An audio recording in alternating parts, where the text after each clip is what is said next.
Everybody's mouths moving, but I couldn't hear anything. Right. Well, welcome to the May 20th Thurston County Planning Commission. The Planning Commission is a resident advisory committee to the Board of County Commissioners on land use planning matters such as the comprehensive plan and zoning ordinance amendments. Planning Commission actions are in the form of recommendations to the county commissioners, the final decision makers. All Planning Commission meetings are open to the public. Community members are welcome to observe all Planning Commission briefings and work sessions. My name's Eric Casino. I live in District 2. We'll start with our other introductions down here. Mr. Burger. I live and serve in District 1. Scott Newsom, District 4. Sandy Kaiser, I live in and serve in District 3. Marilyn Halverson. I live in and serve in District 2. I think we have Commissioner Fishburne. Commissioner Fishburne, yeah, Bill Fishburne. I live in and serve District 4. Any other commissioners on? Yvonne is having trouble joining. Apparently the link in the agenda doesn't work. So Commissioner Miller will be joining us as soon as I'll do my best to assist with that. But with that, we'll head on with our agenda. Has everybody had an opportunity to look at the agenda? And if so, I'd entertain a motion. Move to approve the agenda for Wednesday, May 20, 2026. Second. Moved and seconded. In favor of accepting this agenda, say aye. Aye. We should note that. Thank you. The agenda has been accepted. Commissioner Bartlett is also here with us tonight. Next up, has everybody had the opportunity to look over the meeting minutes for, are we doing February 18th? No, it's the May 6th meeting minutes. Has everybody had an opportunity to look at the May 6th meeting minutes? Last meeting, we had to correct the date on it too. Yeah. You got a chance to look at the February ones. Well, if so, I would entertain a motion on the May 6th meeting minutes. Move to approve the meeting minutes from May 6th and accept them as the official record. For a second. Second here. Moved and seconded to accept the May 6th meeting minutes and accept the audio as the official meeting record. All those in favor say aye. Aye. Eric, this number 2448, might that be Commissioner Miller? 2448 is Commissioner Miller? I don't know, I was asking you for that. Commissioner Miller? Oh, this was a speaker. That's never mind, it's sorry. I don't think Commissioner Miller has joined yet. She was having some problems with the phone number. Yeah. Okay. Well, I don't think we actually have enough aye votes to approve these meeting minutes since we had a couple of abstentions. Yeah, so we'll move the vote to the end and hopefully by then we'll have enough people. No, because we've already voted on it once, so we'll just adopt them in this meeting. All right. Well, then, we will move to the public communication portions of our meeting. We do have some outlines for public communications. We welcome all comments from the public at our meetings. Please introduce yourself, including an address you reside in the county. Please address the Planning Commission, not the audience or staff. Planning Commission may not respond to public comments. Speakers are limited to a total of 3 minutes. The timer will show one of the video screens to help keep track of time. Meeting attendees cannot donate their speaking time to another speaker. No comments that are lewd and offensive, inflammatory, hateful, defamatory, or discriminatory in nature. All comments that are commercial, no comments that are commercial in nature. All materials provided to the county may be subject to release pursuant to the Public Records Act. Remarks on projects that have already had a Planning Commission public hearing will be forwarded to the Board of County Commissioners. And we're going to start here in the boardroom with public comment. We'll start with Ron Smith. Well, I understand that my name is Ron Smith. I'm a resident of the county, and it's my understanding that you're going to be talking about the SMP some tonight. Am I correct? I think we are giving an SMP. Okay. Well, I had a question and a comment. I'm in possession in front of me of the minority report from this group about the draft SMP that was submitted to the Board of County Commissioners. And my question is, how many planning commissioners are the same as was on this letter in 2023. Are any of the members the same? And how many planning commissioners are there now? There were 9 back then. So my comment is that, is there going to be any other opportunity for incorporation of some of these worthwhile comments before this is considered by the Board of County Commissioners? This board is not revisiting the issue. No, we don't have the opportunity to do that. I'm sorry, I didn't understand. This commission does not have the opportunity to revisit SMP. Our part of the program is done. Okay, and if the commissioners were to request it, would they have the authority to do that? You know, outside of our docket items now, our work is defined by the docket, and SMP is no longer on our docket. You would be talking about the. Thank you. All right, next up on public comment, we have Lynn Fitzhughes.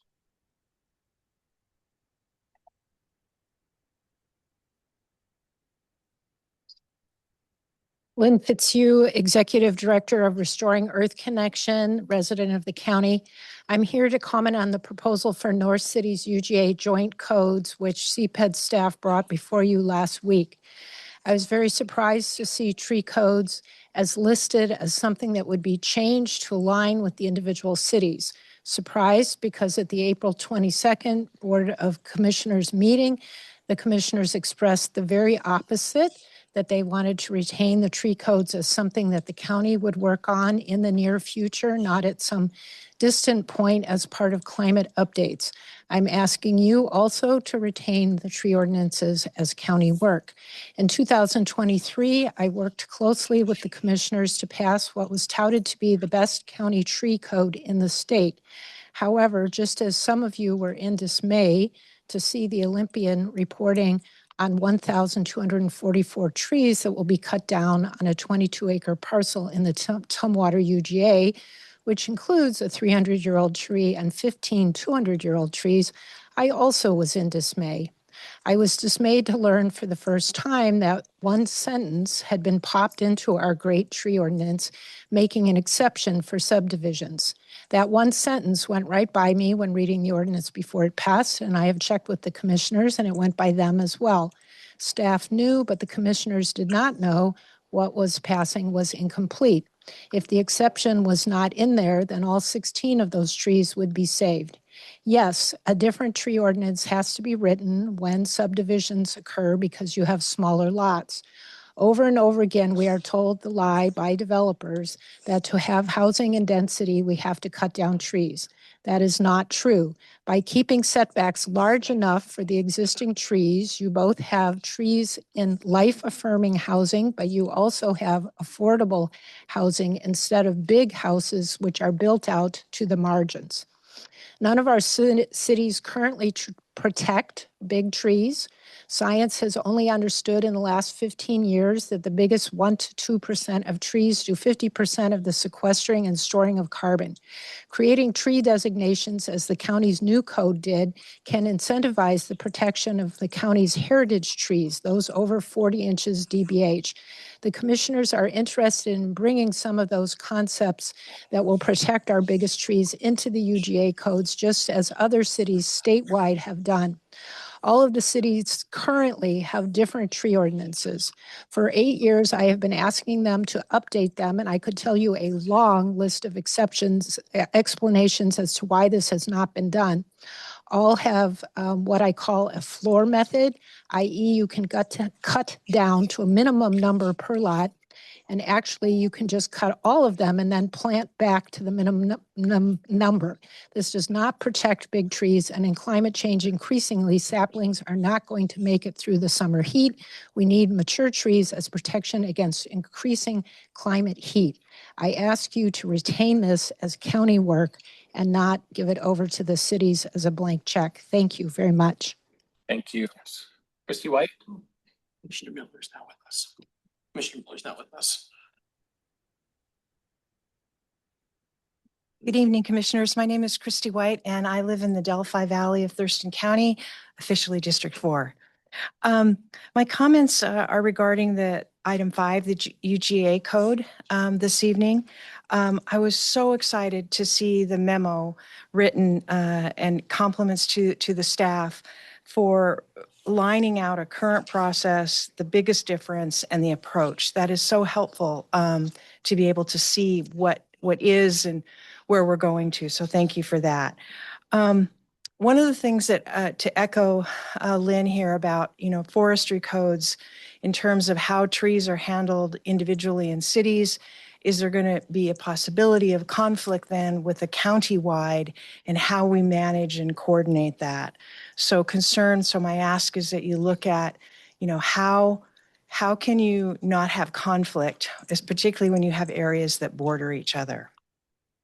The other concern I had is this concept. I was educated what by reference means by one of the commissioners.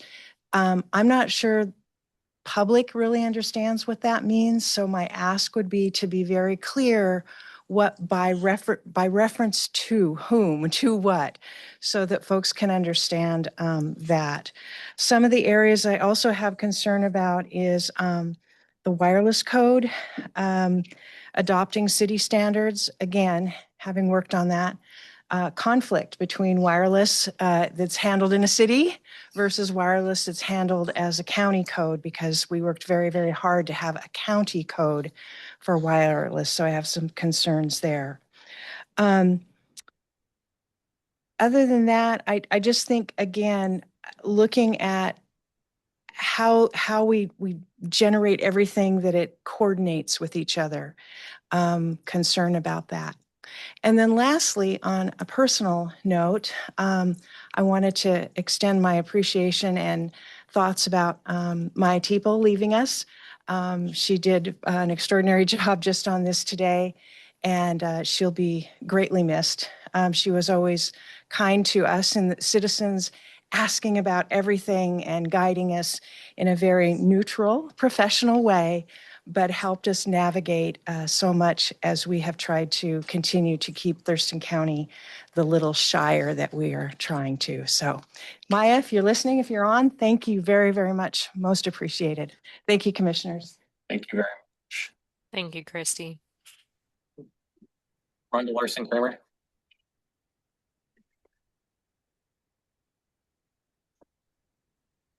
Hi, nice to see you again. My name is Rhonda Larson Kramer, and I live at 1814 East Side Street, Southeast in Olympia. And I just wanted to update you on something that's going to be coming down the pike.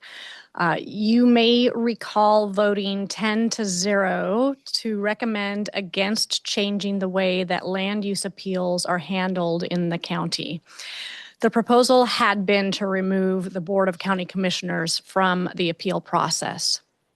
Yesterday, the board was set to vote on that proposal and decided that you should have another look at it. The main proponent of the proposal is seeking a vote by you that either supports the proposal or is at least less unanimously opposed to it. You will likely hear that the reason a change is needed is because land use appeals involve code at the hearing examiner level, politics at the board level, and code at the court level. You will hear that the proposal is intended to remove politics from the process. The proposal is being portrayed as more fair than the current process. But the claim that staff, hearing examiners, and judges neutrally apply the code while the board injects politics into the process is simply not accurate. I'm asking you to stick with your prior instincts when you voted against the proposal the first time. Human judgment and bias and agendas exist at every level of land use decision-making, no more than in the board than at any other level. And I'm not necessarily talking about staff in this room, but I have seen so many times when staff have pushed agenda items and not followed the code. I have seen so many times when judges don't follow the law because they know and like a particular attorney and believe anything he says. The common denominator is that everyone at all levels is human, and humans by nature have bias. Unlike judges, Hearing examiners and staff, however, the board is the only body that is accountable to the public in a meaningful way. And I would agree that judges are elected as well, but few people follow judicial races. That's just the way it is. If you vote to remove the board from appeals, you would be voting to remove the only place where someone with accountability is weighing in. You would be voting against transparency, fairness, and accountability. So please vote again to preserve the current process. Thank you. Thank you very much. Is there anybody else in the board that would like to address the planning commission? All right, we're gonna move on. We're gonna start it with Bonnie Blessing, I assume.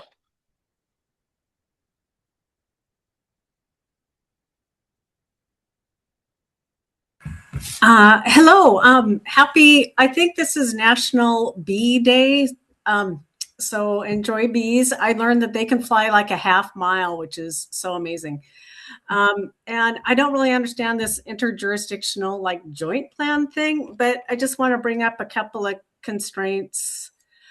Oh, let's see. Happy Bee Day. And then I want to bring up a couple constraints to like what I think should be considered in joint plans is specifically like in Tumwater, I believe they need to make more parks in their southwest area and to meet like some sort of standard. And, you know, people in Thurston County also need access to parks. It looks like we have a lot of green stuff out there, but it's really not accessible. I bike through these towns. There's no real parks for miles and miles and miles. So like in the plan, it says they need more parks.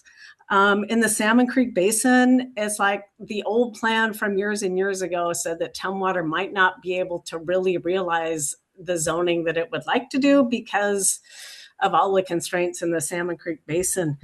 And a whole bunch of listed species occur in Tumwater. I found some of them there and I'd like to see them recover.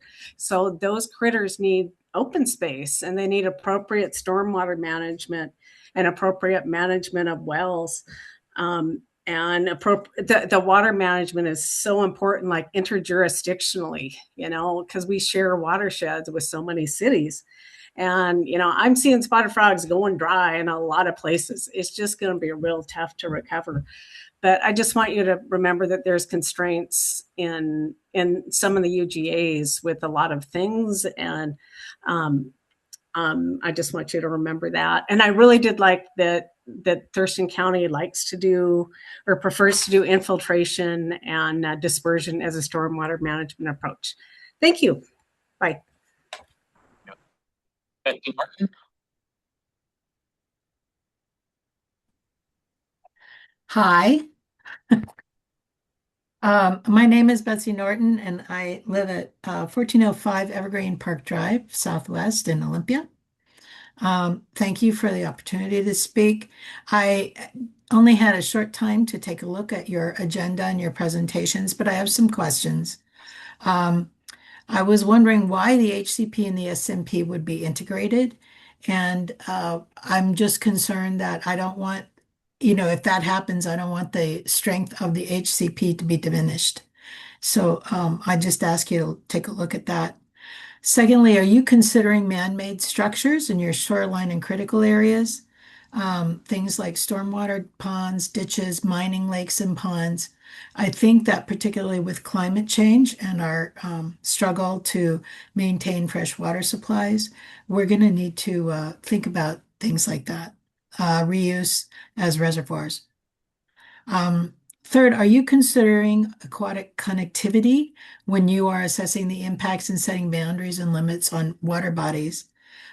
Streams and rivers scope should include downstream influences. Connected wetlands impacts should include the network they're connected to. And most water bodies are connected to some sort of groundwater source.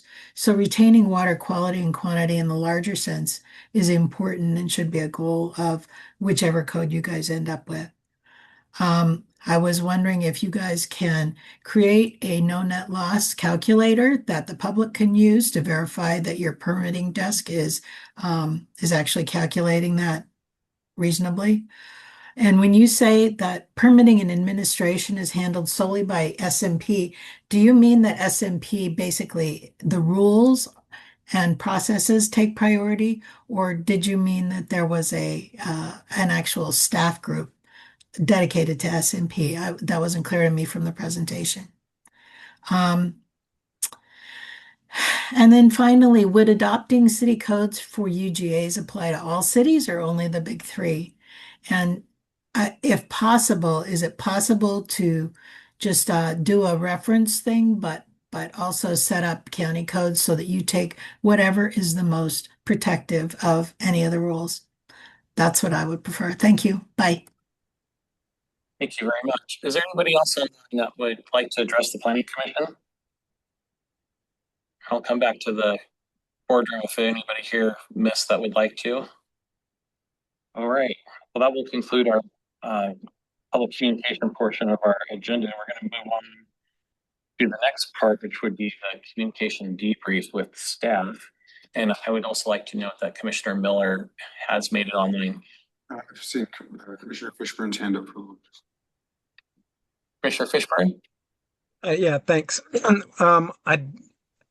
We're having a hard time, or I'm having a hard time at least, hearing folks that are around the table. So the board and staff at the table. The microphone seems to be fine. Like the public speakers are coming through just fine. People also on the internet are coming through just fine. But you all in the room, it sounds like there's something going on with room audio. So it's very garbled. Okay, well, And it's terrible. And I know Commissioner Pestinger was saying something similar. So Yeah, I'm experiencing the same thing. okay. Sounds like it might be one of the mic's connection. We had a different setup in this room than they usually do. Yeah, so maybe that some of the audio controls were changed in some way. Do we know how to change them back? No. When we had this issue, we had a staff, or it might have actually been you, Commissioner, joined the Zoom, and the folks on the end were able to hear from the laptop if we spoke loudly enough. Could we, is that microphone? Oh. Suggesting from. Yeah, make it up. Anything, or is it Matt doing it? No, it's the camera. Try it. This is switch back to the room. Try. We're just gonna hand this over to Commissioner Baumgartner to do all of the testing. Hello. Check. That sounds really good. Yeah, so this is what's currently the primary audio microphone. I wonder what happens if I turn it off. yeah, the room seems like it's getting worse, but that microphone is good. Well, it's on right now, so I think it's overriding the room. Is it just? It's hitting against the table really. I'll just walk by it until it loses its connection. Turn it back on. You could lay it on the table, Daniel, and it. Now it's flashing a funny color. Hello? Seems to be off, at least from here. Keep talking, because that seems like it made it a little bit better. Is the room picking up now? Because I disconnected. Yeah, you're picking up good. Can a few other commissioners talk? Because it was it really depended on who was speaking. I'm joking. All right. Well, I hope you guys can hear better now. Yeah, Dan. that's way better. Thank you. What we need to.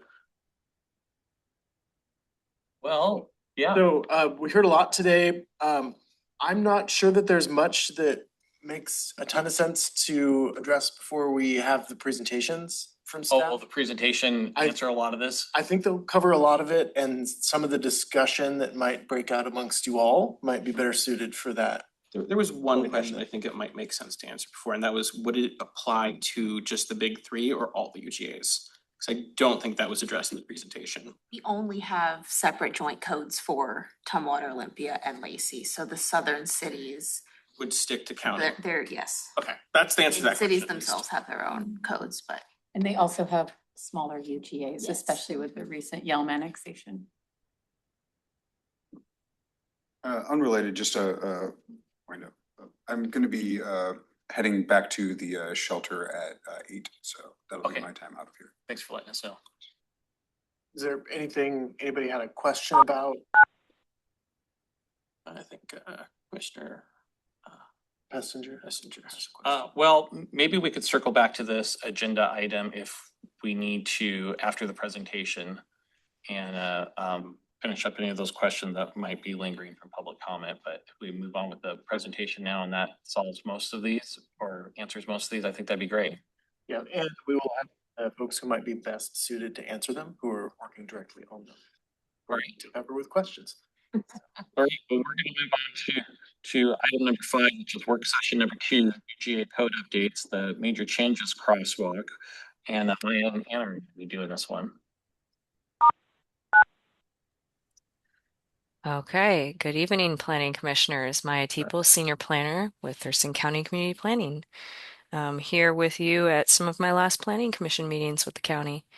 I do want to say, Casino, when you were speaking, it was a little in and out. So if you could just try and speak up. I don't know why the audio is having issues with you, but it's your voice specifically. So I can hear you and I can make out your questions, but if I have to ask you to repeat it, that's why. Okay. Okay, so trying to find my share button and share my screen. Here we go. So tonight, the presentation that I'm bringing to you all is to talk about our urban growth area codes and how the county is moving towards adopting them by reference. Christy, great question. Adoption by reference, what does that mean? It basically means that we're going to be adopting the city's codes in most cases by simply having a reference to sections within their codes.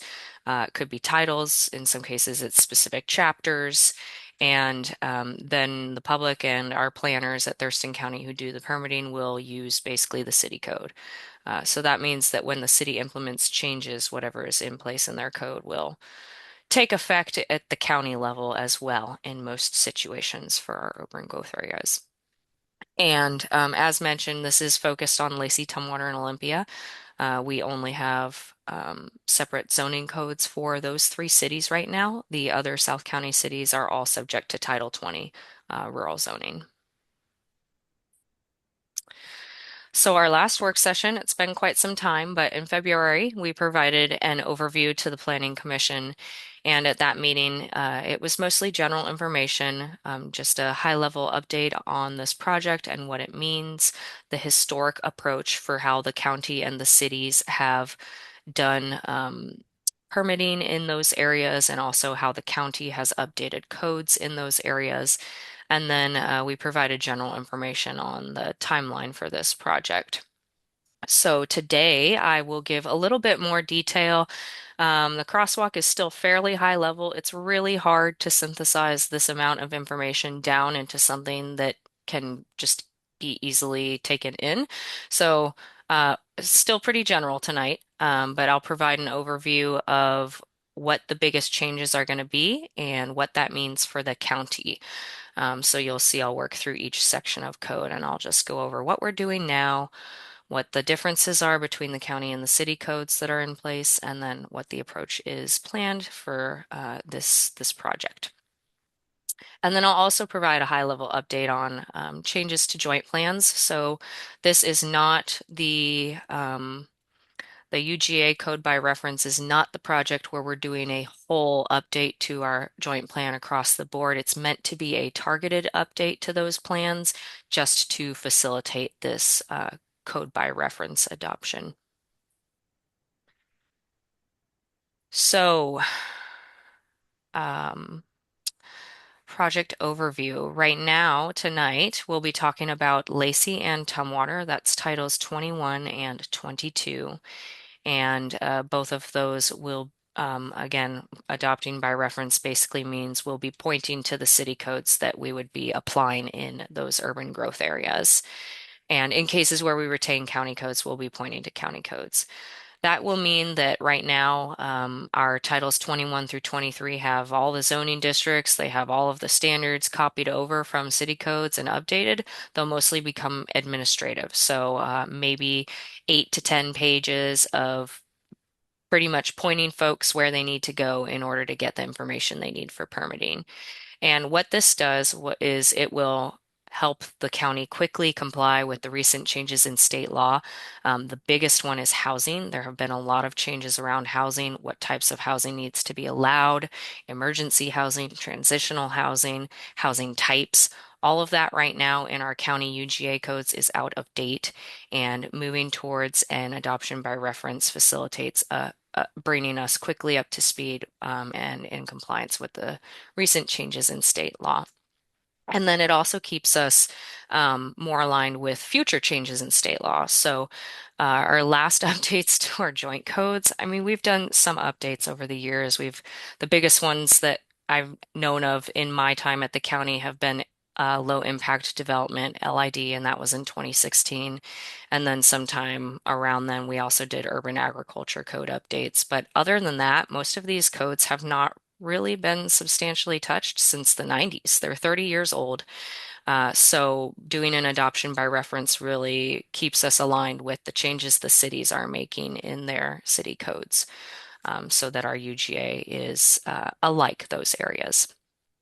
And again, as far as the joint plans go, it's a very light targeted update of what needs to be done in order to facilitate an adoption by reference. So going through it, please stop me if you have questions, and feel free to just interject and speak over me because I can't always see everybody's hands on the Zoom meeting. But for zoning, currently the county copies over all of the zoning chapters and we adopt them into titles 21, 22, and 23. That's Lacey, Tumwater, and Olympia. Some of those zoning codes are adapted to county needs. The most recent examples, as I mentioned, are LID and urban agriculture. But in the city ordinances and the city zoning districts, they have been updated much more recently than our county copies of them. 30 years old is quite old for zoning regulations. I would say when I was doing a cross comparison between zoning of what the county has on the books versus the zoning that the city has on the books, the biggest changes that I could consistently identify across all of those at a general level is the types of uses are more updated. The environmental performance standards and the design standards are more updated in the city codes. And generally things like setbacks, lot widths, those types of things, building heights, those were all the same, right? Those haven't been changed so much since the early 90s, but the types of uses and the performance standards that go along with those are all updated in city zoning district codes. So our approach for this with this project is to adopt by reference the city zoning codes. So that will mean that the types of uses that they allow in there, the design standards, the performance standards, setbacks, lot widths, all of those things will be applied in the UGA as well. The exception to this, and this falls under zoning, is the county has provisions for less restrictive alternative housing. I know some of the planning commissioners on this group may recall that. And we also have something called an emergency housing ordinance waiver, which both of those things we will retain and we will hold on to those so that we can apply those within our urban growth areas. So we'll just point to Title 20 in those two situations, but otherwise we'll be using the city codes for zoning district standards.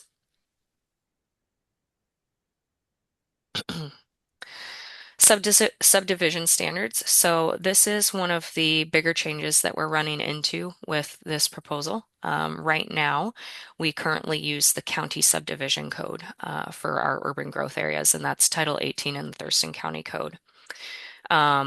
Moving forward, the plan is to adopt city subdivision codes, so an adoption by reference in this situation. I will say the biggest difference when looking across these two titles, they're very different, but mostly procedural and types of permits are the same across cities and counties. But the biggest difference is the county code ties our subdivision more into critical areas. So critical areas will impact the design of a subdivision. And city codes emphasize things like density, design, infrastructure, incorporating the critical area into the design of the subdivision. So in order to meet our densities in the urban growth area, it's really important to apply the city subdivision code and move towards that. It doesn't, I wouldn't say that it lessens the protection for critical areas, but it does allow developers more flexibility. And I'll talk about that in the next couple of slides when I get to the critical area slide. Critical areas, speaking of. So again, this is one of the areas that is going to be a major change for Thurston County right now, and under our MOUs, our very dated MOUs with the cities, we apply the County Critical Areas Ordinance for the urban growth areas. So all of the provisions in Title 24 apply in Lacey, Tumwater, Olympia, countywide, basically outside of the cities. And so county critical areas, the big thing is they limit flexibility for a developer. In most situations, if you want to impact the buffer over a certain percentage, you have to do a mitigation plan or a reasonable use exception. There can be that can require a hearing examiner if it hits a certain level, and there's just a lot of additional process associated with that and less flexibility for the developer. Going forward, the approach would be to use the city critical areas, except for the shoreline area, which I'll get into a little bit more detail on the next slide. But the cities build critical area impacts into their site plan review, and so they are generally a little bit more flexible than the county is on things like buffer averaging, buffer reduction, buffer mitigation, and additionally, when cross comparing like our county code to the city codes, their buffers are a little bit smaller than Thurston County. So I think the example I wrote down is like a category 1 wetland in Thurston County can range from 150 to 300 feet depending on the class of it. And then in Lacey, that's 100 to 225 feet. So it's not, it's a good amount of distance when you have a setback on a property that's 10 or 15 feet in the urban area. But those are the types of things that will, again, allow us to reach certain densities in our urban growth area. So Shoreline Master Program. On the last slide, I mentioned that we'll retain our critical areas ordinance for the county in shoreline areas. So initially, when we had started working on this project, we had the thought to use city shoreline master programs, and we were going to go with that approach. But after further conversations with ecology, they indicated that we should not do an adoption by reference, and that in fact that option will be going away in the future. There are going to be legislature changes, so that the county really needs to retain their own SMP for UGA areas.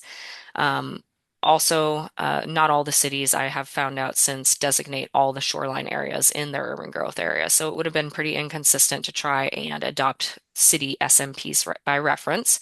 So knowing that, we will be retaining the county shoreline master program for our urban growth areas. It's not a ton of area. There are a few lakefront areas. Lacey really has the bulk of the lakefront with Pattison, Lawn Lake, Woodland Creek, and a small section of marine shoreline in the Nisqually Reach, which may ultimately go away after annexation. But will be retaining the county SMP and the county CAO only for shoreline jurisdiction. So what that means is if you're a shoreline property owner, your zoning district standards would be whatever the city code has in place, but your SMP and your critical areas will be what the county has on the books, which is pretty similar to how those properties are being treated now outside of the zoning piece. So. Flood standards. I called this one out specifically just because flood is a big one, and it's not just in your critical areas ordinance, it's across couple different section of code, so we really wanted to investigate this just to see how it would impact things like flood insurance rating and all of that. But currently, the county uses the county CAO for the urban growth area. So by default, our flood standards. And since going forward, we will be using a city critical areas ordinance. There are a couple differences. Cities use things like seasonal high groundwater instead of just a high groundwater buffer like the county does in that critical areas ordinance. But primarily the building code regulations for Thurston County will still apply. So any sort of flood review will still have to comply with Thurston County Building Code, and that is where we get the bulk of our flood rating from. Again, same with shoreline, not expected to impact a significant area. I actually worked with our CRS coordinator to evaluate that, and it really only comes down to across all 3 North County UGAs, roughly 11% of flood insurance policies are in that area. So we don't expect that this will be a huge impact, but we'll be using city CAO and flood under their CAO, but still county building standards. And I'll pause for Commissioner Pestinger on the phone. Thank you. So one of the members of the public, I think Mr. Smith, had asked about Shoreline Master Plan stuff, and I'm not sure whether he was asking about stuff related to the CAO. I kind of doubted. It sounded like he was talking about the total Shoreline Master Plan and the status with the county commissioners and all that. Is this the portion of the agenda that his question might be addressed, or is there a different portion of the agenda that would be covered under? Yeah, Andy, feel free to jump in here. I think we also have SMP and HCP integration for the CAO as the next work session. And I think he was more referring to if the Planning Commission would revisit shoreline overall, not necessarily as it relates to the urban growth area codes. And then the Okay, question was thank about you. the minority report. So I can do that now, or I can wait, whatever. Let's hold it for your presentation. For the record, yes, that is true. Okay. That is what you referenced. Yes. Yes. Thank you. Okay. And now the volume is really low in the room. So Thanks, man. I'm just gonna say I think we lost audio again. we I can heard none like of that last hardly transaction. hear you at Yeah. all. So I'm gonna keep going, but if there are a lot of questions, I'm either gonna rely on Anna or Ashley to help, or we might do, I don't know I can't remember what we did last year with calling in from the Zoom, but Better now. Can someone over there speak? Can you hear her now? yes, a little bit better. Okay. Seems like that microphone reconnected, so I. It's an evil microphone. Never a boring night. Okay, so stormwater and drainage. Currently, we use county provisions for our urban growth areas, and that means the county drainage and erosion control manual and the county stormwater standards. The approach going forward is that we will retain county standards. So we are not planning on moving towards an adoption by reference for these specific codes. However, what I will say is that some city zoning and subdivision standards may still incorporate things like LID concepts, open space. So we will really get the benefit of both. And I think it was Betsy Norton who said, maybe it was Bonnie, or I can't remember if it was Bonnie or Betsy who said they like the dispersion and infiltration. So that is more representative of how the county applies the DDECM. Cities generally focus on LID and BMPs. So we will retain county provisions here for our urban growth areas. And like I said, I will get a lot of what the cities would apply for LID within their zoning district and their subdivision provisions. So, and not adopting this by reference is mainly, this is like a public works item, so this would be a heavier lift if we were to pursue something like that with lots of other threads through our drainage manual. So Habitat Conservation Plan, Thurston County does have an HCP program and implementation provisions. Right now, the county HCP applies within the urban growth areas, and we will be retaining county standards. So all of that will be carried over as is. The city standards and zoning and everything else that we're adopting by reference will not replace or override or anything to our county HCP. So this will continue as it is occurring now. Yes, Commissioner Pestinger. Thank you. I'm looking at our notes from our last session, and I'm seeing this fish and wildlife habitat conservation areas, and you're talking about habitat conservation plans. Are those intertwined, and is that part of the CAO, the Fish and Wildlife Habitat Conservation Areas, or is that different from this HCP? Yes and no. So fish and wildlife habitat conservation areas are within the critical areas ordinance. And so Thurston County and the cities each do have provisions for those. However, the county also has a separate HCP ordinance, which is in Title 17, and that is what will be carried over and retained, as well as the separate HCP plan. Thank you.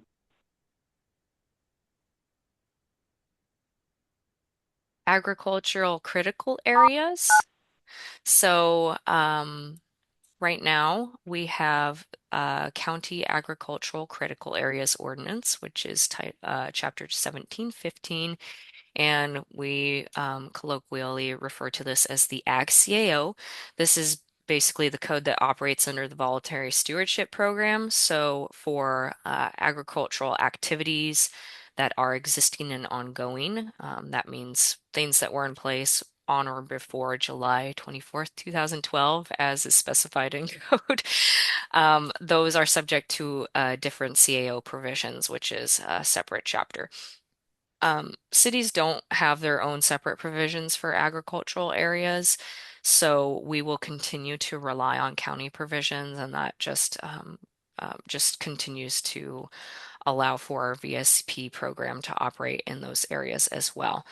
One thing I will note is that most of the cities, specifically Lacey, has phased out and are phasing out their agricultural zones. So ag is still permitted as a use in certain areas, but the zones designated for agriculture have gone away, at least in the city, and then as part of this update that is proposed.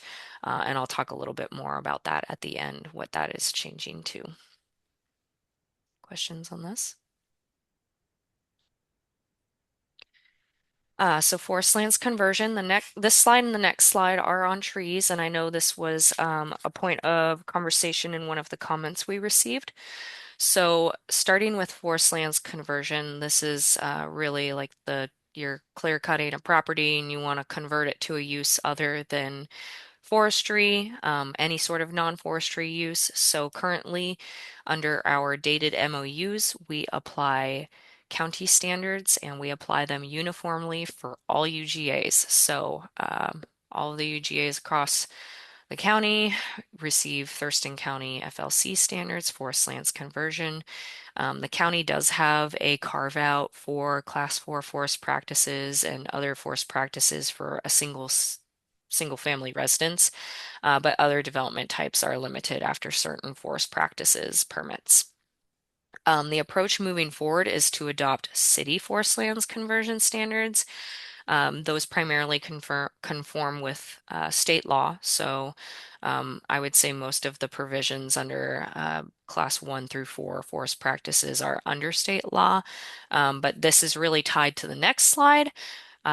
because the city intertwines their forest lands conversion with their tree protections. So I'll talk about tree protections, and then if the Planning Commission has questions, we can discuss a little bit further. But tree protections, right now, again, we apply county provisions uniformly to the whole county, including our urban growth areas.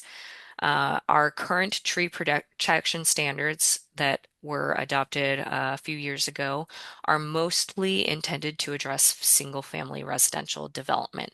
So they don't really address other types of development that we would see in the UGAs, things like multifamily, commercial, industrial. Those types of uses are not addressed by our tree protection standards. Our approach going forward would be to adopt city tree protection standards.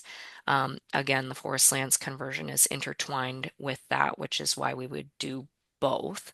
But the biggest difference is that the cities have a little bit different tree protection standards. Like Miss Lynn said, they do, I think she referred to it as a floor method where you can clear and then replant. And I would say my reading of the codes is that's accurate.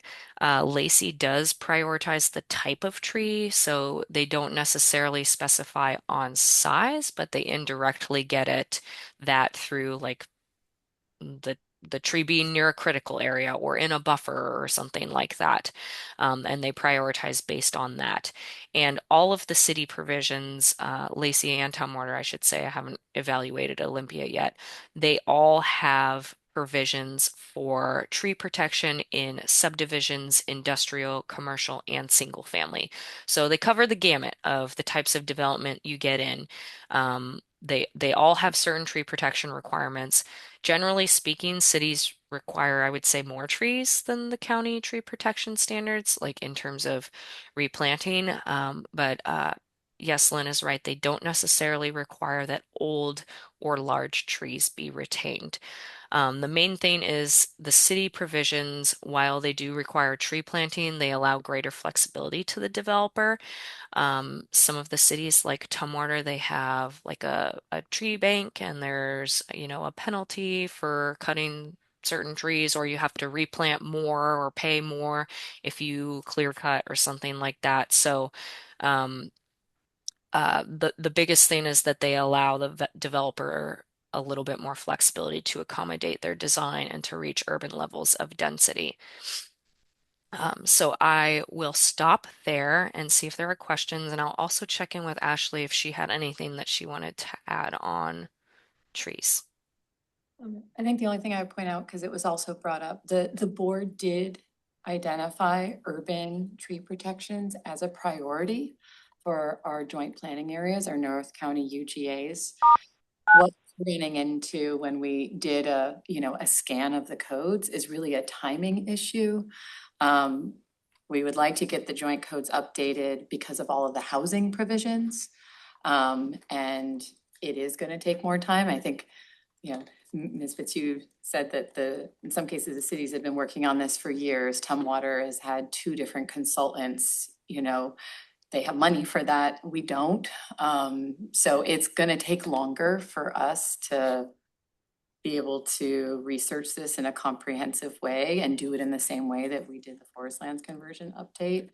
And just from a staff perspective, we're worried that that time then just hinders our ability to adopt all the new housing provisions for the UGA and work toward the county's 5% rural growth target. Commissioner Pessinger has a question first, but when I do. Commissioner Pessinger? Thank you. So I hear and I share concerns that we heard from the public today and previously about lack of tree protections. I don't think ours are good enough in the county, and I think they're really not great in the city. And I hear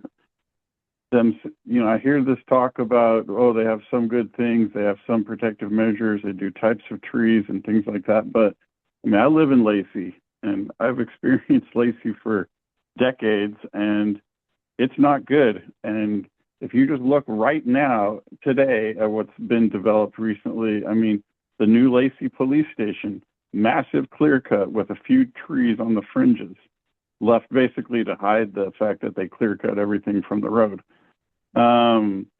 A giant apartment development over on Carpenter Road, massive clear cuts, very few trees anywhere, just on the fringes. And there's a massive development in between Martin Road and the I-5 freeway that's in Lacey, that's in the UGA at the least, that is massive, massive clear cut. There's many more of these. This is just simple current examples we drive past every day. And I don't understand how we're not being more aggressive in tree protections. I feel like we really need to do more. The county, even if it's not matching up with what the cities want right now, I would rather have us take the stance that in the UGAs, we're at least going to ask for a higher standard. If it gets overruled or something by the cities, so be it. But at least we should be pushing and pressuring the cities to be more protective. I'm looking at our notes from our last meeting on page 2, starting on line 5 is where I asked about the removal of heritage trees on the Tumwater thing. And literally on that same page too, if you go down to the section on the fish and wildlife habitat conservation areas, if you go to line 37, Ms. Swearingen then reviewed the protected species where protected species rely on prairies or mature forests. Mature forests we're cutting down, and mature trees we're cutting down, and then we've got these policies that say, oh, replanting a few saplings is going to make up for that. It's insane. It's going to take hundreds of years for a few saplings to turn into mature trees and forests. Why are we cutting down hundreds of years old trees and then saying we can replace them with a few saplings? And then on top of all of that, we do that at a UGA because, oh, we say we need housing, but then we're just a mile down the road and we're in the county and we're saying, let's do stuff to restore our forest canopy cover, and we're making a bunch of efforts there. So we're going to spend money and energy trying to plant trees and grow trees and rebuild forests a mile away while we're just actively cutting stuff down that didn't have to be cut down. I mean, I get that it's more profitable to cut them down, but I don't think they had to be cut down. There are ways around this. We've got to find ways to be more protective of our trees, and the public is asking this of us, and we as planning commissioners, at least some of us, and I think maybe most of us, are asking for this. Commissioner Bartlett, did you have something? Just to add on, Commissioner Passenger covered a number of my concerns, but I know that the UGAs are largely what we had in mind when we were talking about a lot of our comprehensive plan goals. We were talking about the goals of our around climate mitigation, around a lot of these development issues. We were constantly referencing back to what is this going to do in the UGAs? What is that, like, what is the effect there? Because the UGAs really are that we're locking in a lot of development potential there. We're locking in a lot of the mitigation potential for a lot of the development we're going to see if we can have decent tree protection. I'm worried about what the time frame was actually going to be my question about this. I understand that we are looking to address this in future climate updates, but I'm concerned that pushes that to an ambiguous future. That may not address it in time for a lot of this major development that's going to be happening in the meanwhile. I'm wondering what an interim measure would look like if we don't have the capacity to go for something that is an in-depth policy. We do want to move forward, but we don't want a full deregulatory approach, which I don't think any of us do. What would something like that look like? It's really resource intensive, and we don't have the resources to commit to developing a new urban tree ordinance, which is what this would be. You're taking 3 very distinct zoning codes across 3 different cities, and they're woven in. They're like, it's a, you know, very detailed fabric with all these pieces woven together. It's not that it can't be done, but you have to make sure you're not like ripping this thing apart. So I think the options at this point are it's ours or it's the city's. And we're trying to brainstorm ways that like, one of the ideas we've had is both Lacey and Tumwater, they have a tool in their toolbox we don't have. They have these tree banks. Right now, their tree banks are really set to you pay based on the value of the tree that you would plant. And we were wondering if maybe we could take that same tool, that same idea, but maybe tie the value to the trees. So figure out some kind of value piece for trees being removed. Because then that would tie back to the tree conservation chapter that the county adopted.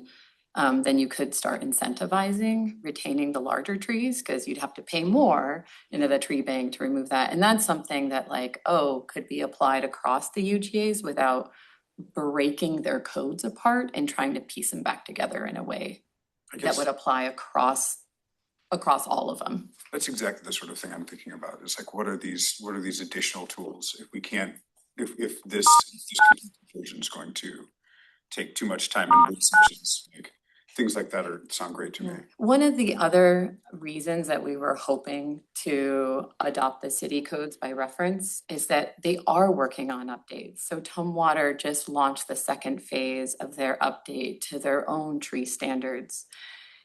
If we go this route of being able to recognize the updates that the cities are making more in real time rather than with a 30-year lag, then we will also leave room for Tumwater to adopt those new standards without us then trying to follow up, within a reasonable time frame to get those integrated or having to redo a bunch of work to recognize that. Lacey, I know, has talked about it. I don't think it's on their work plan for this docket cycle, but that is one of the benefits that you don't get this like 30-year gap in what they have versus what we have. Like Lacey's tree protection standards aren't even woven into our joint codes because they exist outside of their zoning chapters. They live in their building and construction chapters, which we never integrated in. It's just a really good example of their code has moved so far beyond ours in 30 years that the tree protection standards they have are not even reflected in the zoning standards that we have on the books.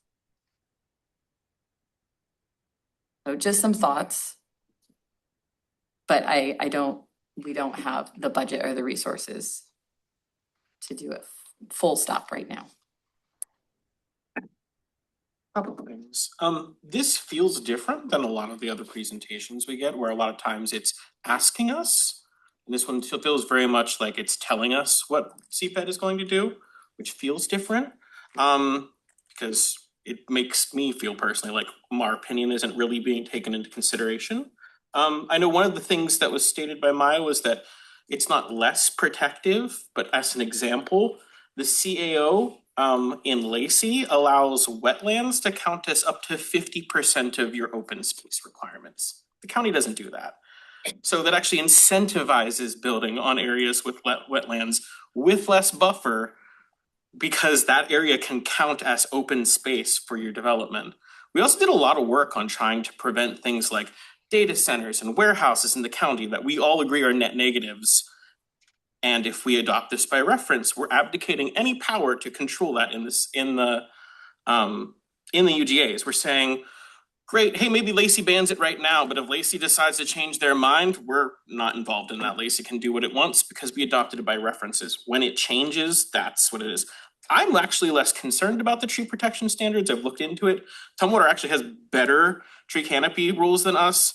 Lacey has better tree removal standards than us, but they have lots of but you can get these fun little exceptions through administration or the city arborist that we don't have. So that's where it's a little iffy. But my particular concerns are CAO, because I respectfully disagree. The city UGA, the city codes are far more permissive from an environmental protection standard in their development. I just want to the not asking for feedback, that really isn't the staff's intent. We also are operating under the direction of old MOUs that basically create a joint planning framework that says that we should be adopting and implementing the city's zoning standards. Those are documents that can be updated, and I know we've had conversations with at least a few of you that your recommendation onto the board could be, here's how we feel about this joint code proposal and joint plan update, and also please consider updating the MOUs. But as they stand right now and within the countywide planning policies, joint planning looks like us administering the city's codes. And at least in the conversations I was part of for the comprehensive plan update, when the UGAs were discussed, they were discussed as the place where housing was going to occur in order to get to a 5% rural growth target. As it relates to the critical areas ordinance, it is very limiting in the UGAs. The only thing within RCO currently that we can modify, that I can modify, is density. So I can waive density, but I can't waive anything else. So we are having developments happen in the UGAs that don't even meet minimum density. So we're not seeing the housing potential there. Again, just to emphasize, adopting this doesn't just adopt it for housing. It adopts it for other zonings like commercial and industrial. And that's where a lot of my concerns come in. Yeah, everything but the carve outs that. Yeah, but the carve outs, and that's my concern. If we were saying we would like to adopt city CAOs for residential development, I would be more comfortable than we're just going to adopt them wholesale. You want? Oh, yeah. I'm sitting here waiting. So I'm gonna apologize to staff because I know this is gonna sound like it's coming at you, but it's coming at the county, okay? Number one, I don't think it's fair to say that it's been 20, 30 years since we've updated these things. Because as some of you will remember, I believe right before and during COVID, we did Tumwater. Since COVID, we've done Olympia and Lacey. And we were specifically told at those times when we were trying to make changes that we couldn't because of the MOU. And I think the only reason the cities are ahead of us is because state law changed and they had to change. We tried years ago to put development into the UGAs and we were shut down by staff and technically the county commissioners. The other thing, there was some discussion about ag. There was ag standards and ag code, and those of us that were here for Tumwater remember there was a recommendation to adopt by reference Tumwater's ag code, or whatever they call it. And this planning commission voted entirely 9-0 at the time, or I think it was 8-0. I think somebody was not there, to pull all those recommendations out. And two of our current county commissioners said no. And I went to the public hearing. Well, I didn't go. This is why I know it was during COVID, because I testified on Zoom. So I, as a planning commissioner, went to that public hearing on Zoom, said, this is what this says. Tumwater City staff said, no, that's not what it says. And the county commissioners didn't even have enough respect for me to ask me why I thought that. They just went on, they voted to put this in.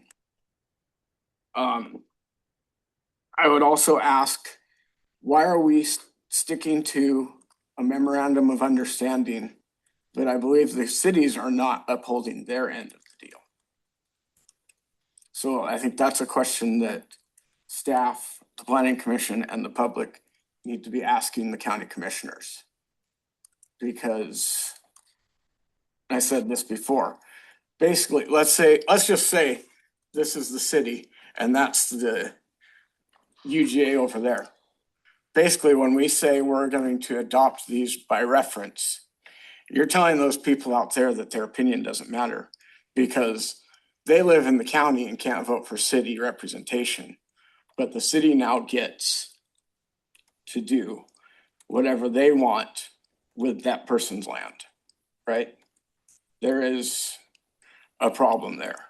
And we hear a lot about democracy and a lot about representation. I think if the county commissioners move forward with this, it's exactly what they're doing. They're tearing away representation from these people. And I say that as somebody who lives in the county, doesn't live in the UGA. I do own land in a city, but that's different. And then to Commissioner Baumgartner's point, it really feels like, and I'm sure this is coming from, not from staff, but from the county commissioners. It feels like we're being told, this is what we're going to do. Get on board. Because, I mean, every one of these was, this is what it is currently. This is the city's approach. This is what we're going to do. We're either going to maintain our own stuff or we're going to adopt the cities. And I would ask the county commissioners, if that's their approach, then why are they going to bother with us? Which I know because they have to. That's been their position on a lot of things.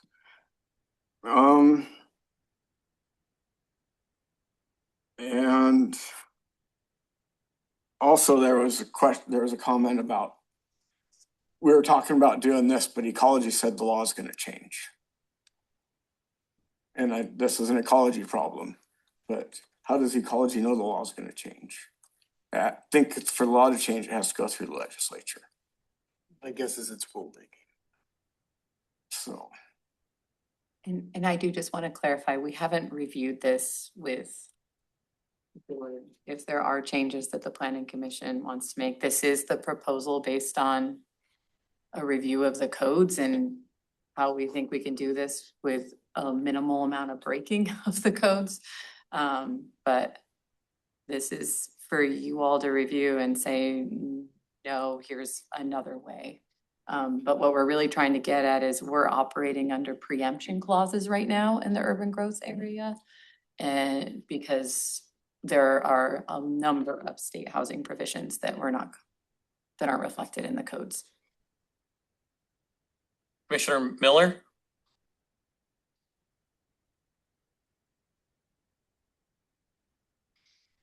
Commissioner Miller, did you have something? I'm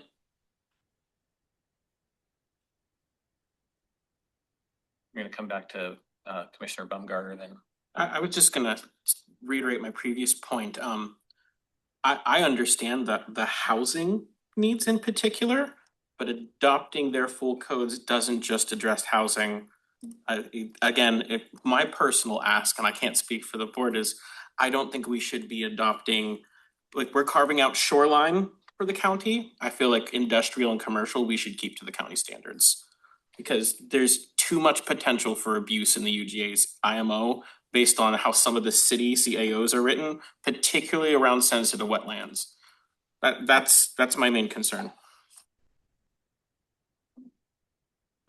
I have a couple of concerns and I'll come back through the room again. My biggest concern is always adoption by reference and it not having a timeline on it. I think if we are going to adopt by reference, we have to adopt by reference as of date. And that anytime so that way people know what's going on. And that way it's not the cities that are dictating to us how we're going to do things. We know what's happening and we're not blindsided by it. There could be times like if the city's tree removal Lacey's tree removal codes are more protective than ours, well, we might like that. But if all of a sudden they reverse on that and we have to do that, we might not like that. Or if all of a sudden, if the city of Tumwater decided that they're going to say battery energy storage systems can be located in residential areas. I don't think that's going to happen, but if they did that, we would automatically have to accept that. So I think that if we're going to do any kind of adopt by reference, it has to be as of date. And then if the city changes something, it can come into a periodic review, maybe during our minor corrections docket item that happens once a year or something like that. Say, these are the neat changes that the city has done that we're going to incorporate. As long, at least so there's some public process to it. I think not having a county resident public process on adopting a city code that's going to apply to them is asking for a lot of trouble. And I don't, maybe we call that an alignment, or maybe we call that a consent thing. I don't know if that We can matters just what leave we joint call it. codes on the docket We can. all the time. I'm not even sure how that part doesn't matter to me. I just don't want cities dictating to us what our code is going to be without us at least having a public process that goes along with each and every one of those. So not that the other concerns that the Planning Commission has aren't just as valid. I think that this would be a real sticker for me to have an automatic adoption by reference without any input from us.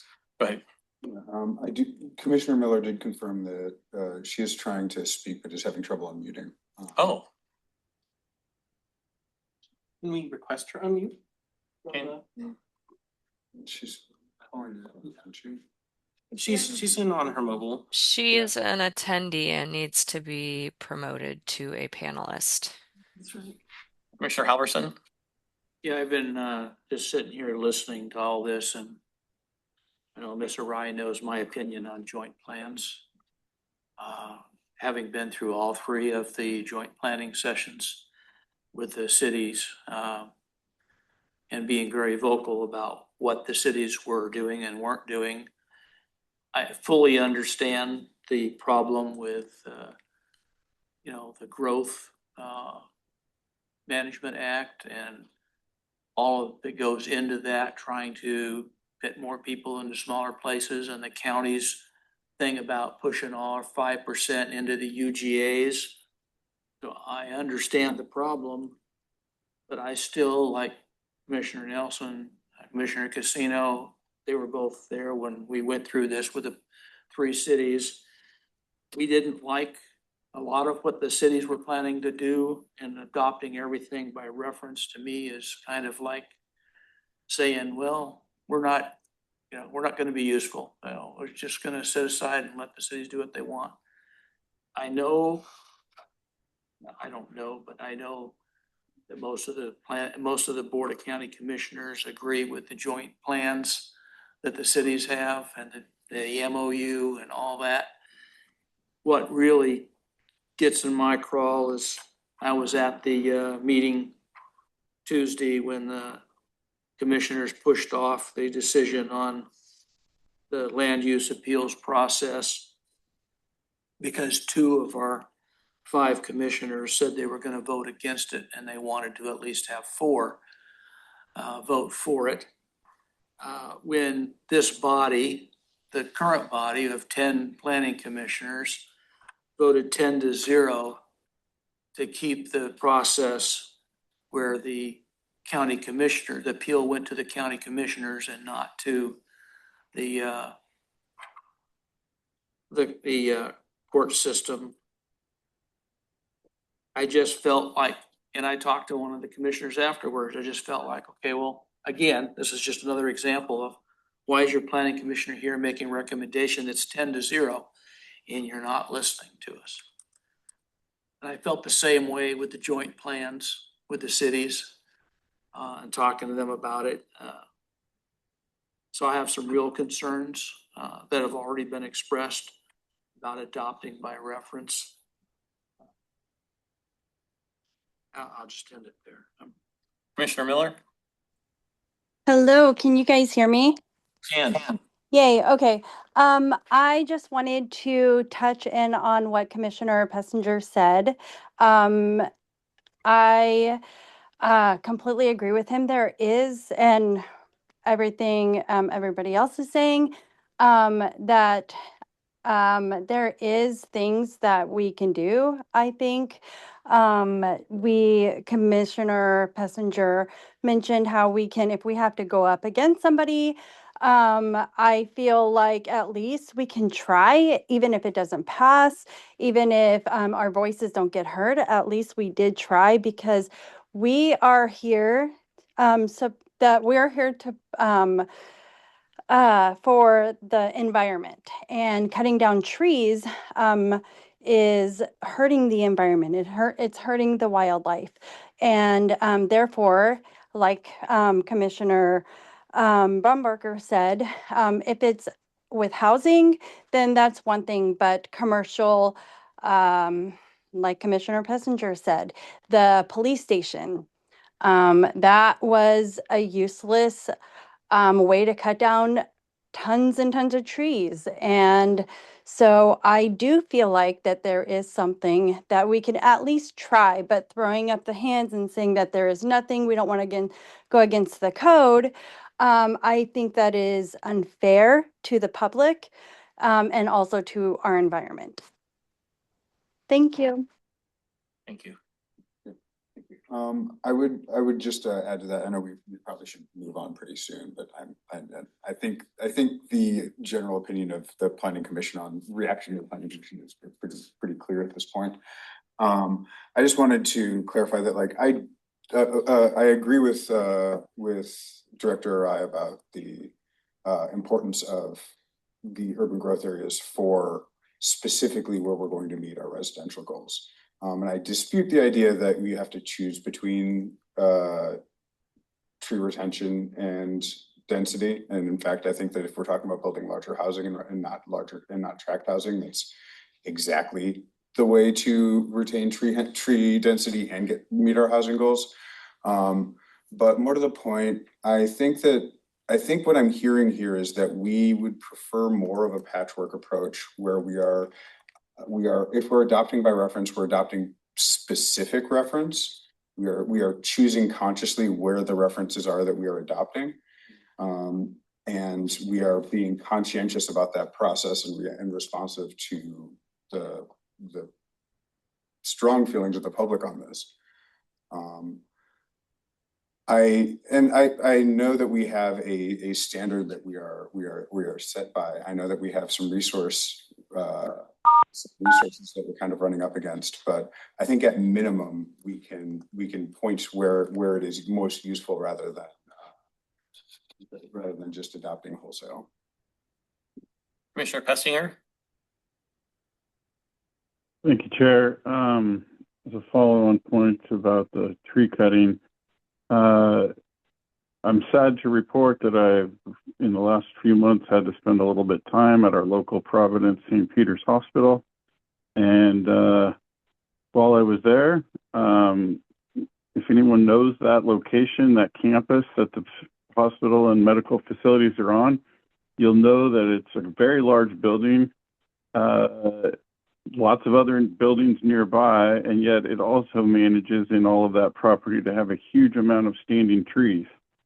And while I was there, I had several doctors explain to me that there's a large number of studies that show that literally patients in a hospital looking out a window and seeing trees heal way faster than patients looking out a window and not seeing any nature at all.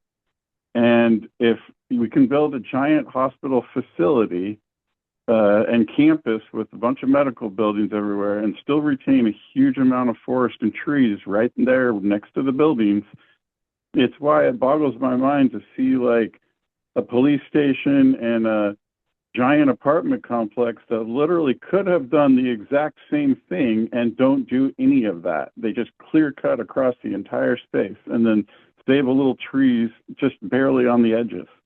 It is literally better for health, and those people living in those apartments deserve to also have a little nature and didn't need it to all be cut down just for efficiency's sake.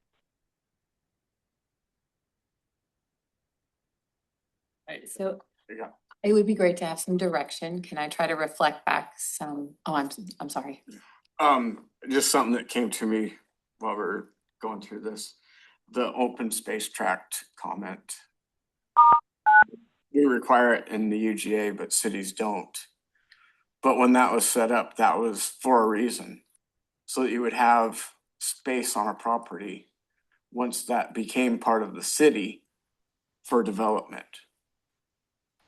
So you would have, instead of having a few houses spread over a large parcel, you would have less houses on a smaller section of it.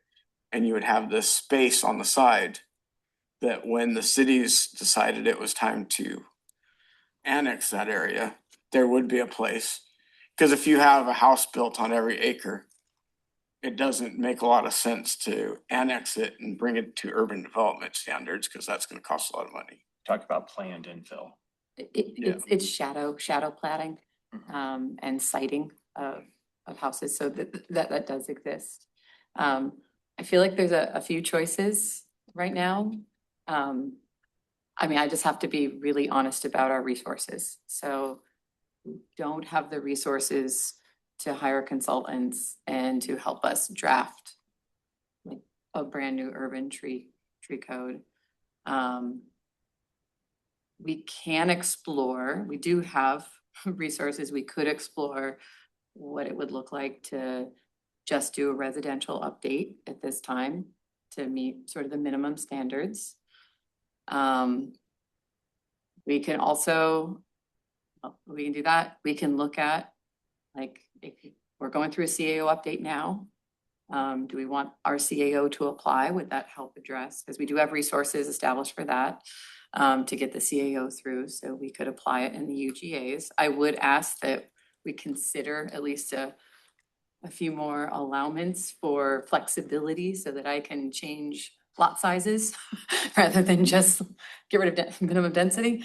But we could have them track together and have our CAO apply, or we could table and just operate under preemption, which basically means that the state laws are what we implement.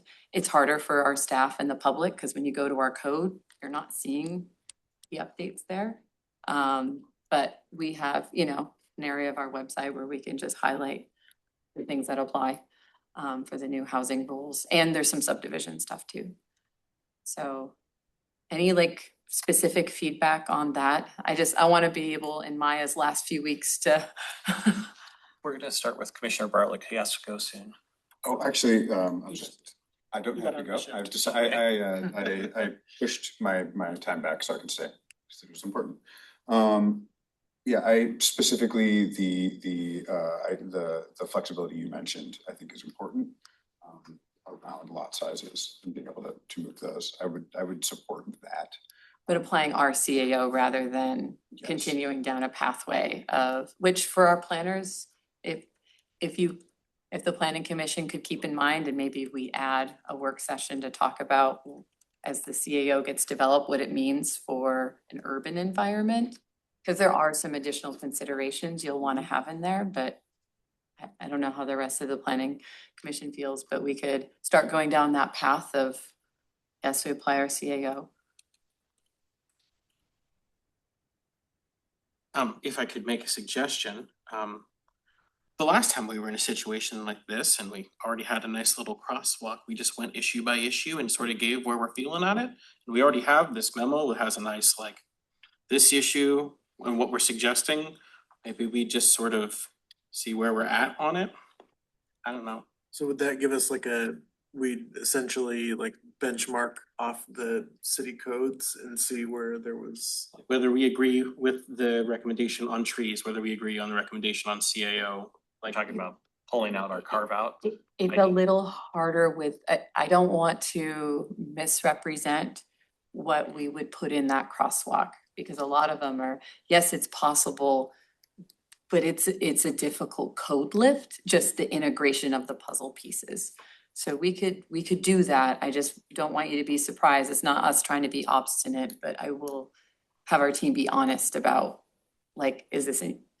is this something that we can really tackle? I think what I'm hearing Commissioner Bumbarger say is actually just the slides that we were just looking at, going back through those and being like, this is an area of concern, this is an area where we want to. If you want guidance, and instead of us sort of broadly talking about everything we've been presented, let's just go not long speeches, my concern is 10 words for each one, so that you have a couple sticking points for us.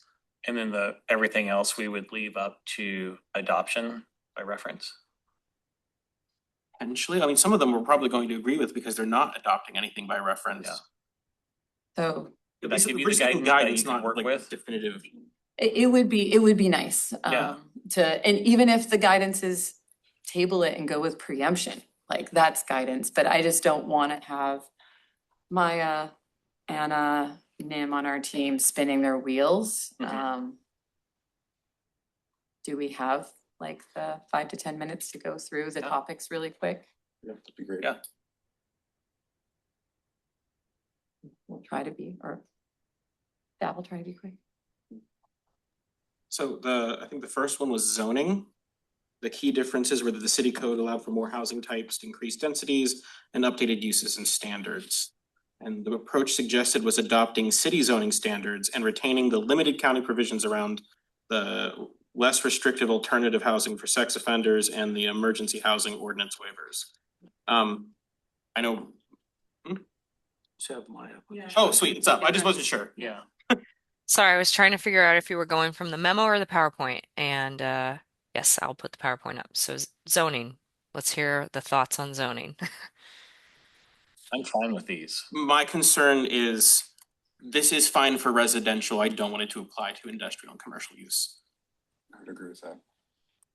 I agree with that. I understand that the UGAs are where density needs to happen, and I don't want to stand in the way of that. So you think that UGA density should be solely for housing and not for We should any other adopt uses? city code by reference for their residential zoning types. What about in areas where you have commercial, like mixed use? Would you want us to restrict that out, or would you want? You're not that likely be to get accompanied like a with? warehouse or a data center in a mixed use zone, right? Well, no, but if mixed use has commercial and residential permitted uses, the blanket statement of like, we're good with residential, but not with commercial, I want to clarify. Maybe not permissive, but restrictive, not for industrial and commercial zones. We could take the guidance that you want to make sure to, some of the highest densities that the cities have are in their mixed use zones. Like on Martin Way, which I know you've all seen. So we can take a look at the residential allowance and explore whether that's possible. I Go ahead, Commissioner Miller. Sorry, I do want to point out with commercial, there are also the ideas of empty buildings being used for commercialized that could also take an effect instead of cutting down trees that is not any use for, like.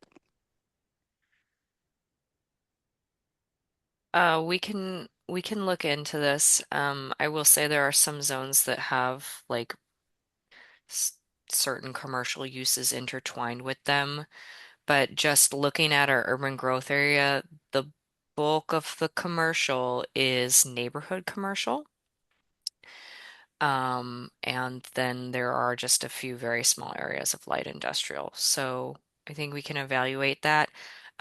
What that would mean is basically the residential districts get adopted by reference, but the county would pull over chapters and review them specifically for commercial and industrial, or we could have some sort of review clause provision if, I don't know, we can investigate that. So, noted residential, yes, industrial, commercial, no. Thank you. Just to clarify and to reemphasize Commissioner Casino's point, if we're talking about adopting by reference, can we be specific about adopting by reference of a specific like time-stamped code rather than the code? Yeah, we can do that.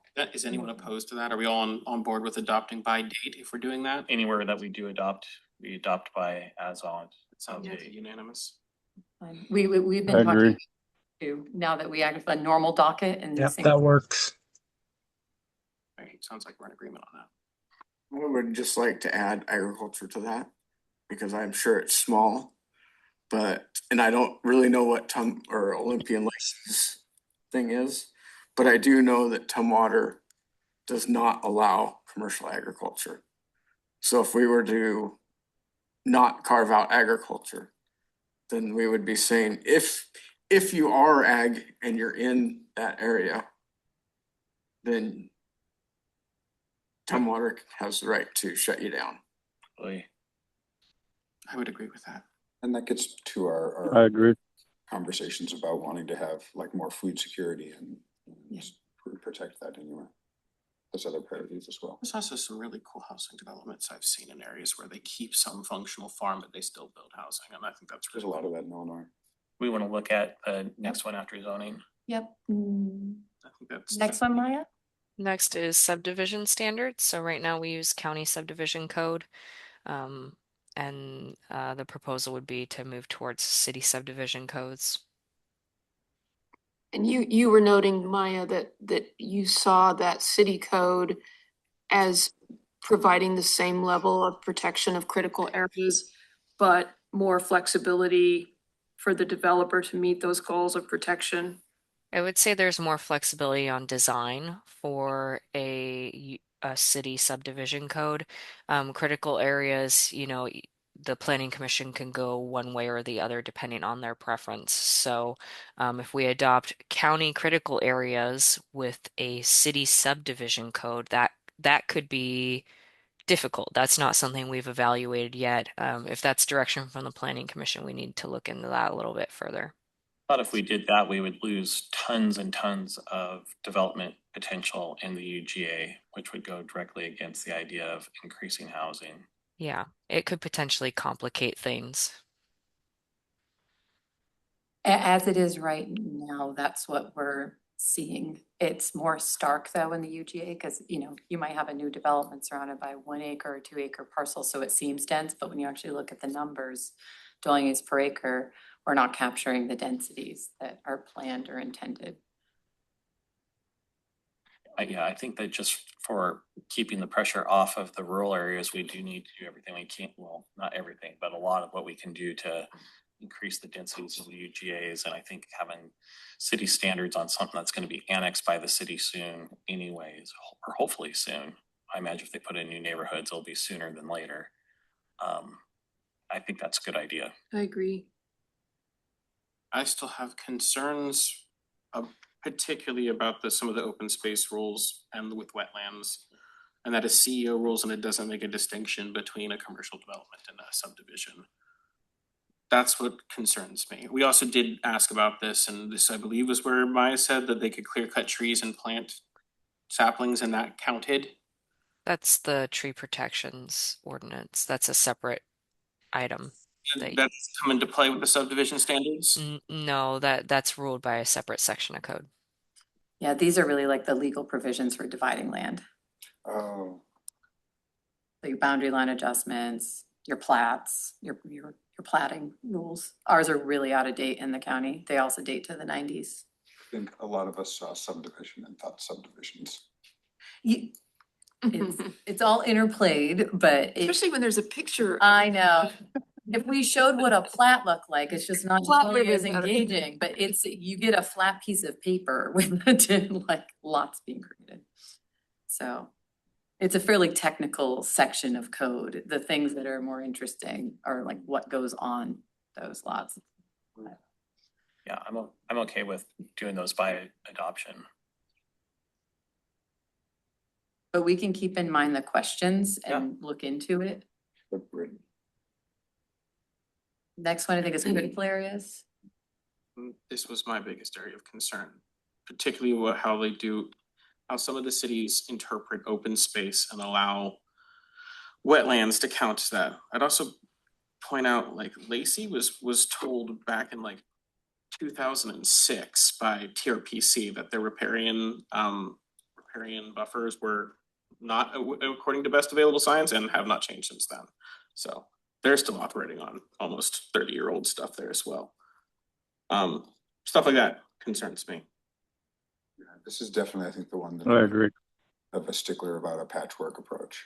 And I get that that's one of the more difficult things, but we're already agreeing that a patchwork has to exist because we're saying outside of shoreline areas.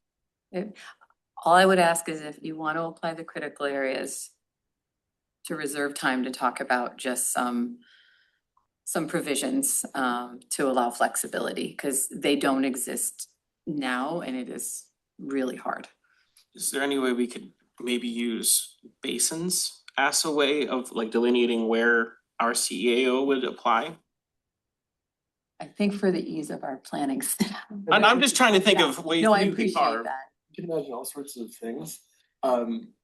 The other thing I think we should be really careful with the critical areas is that county critical areas are really designed for rural spaces.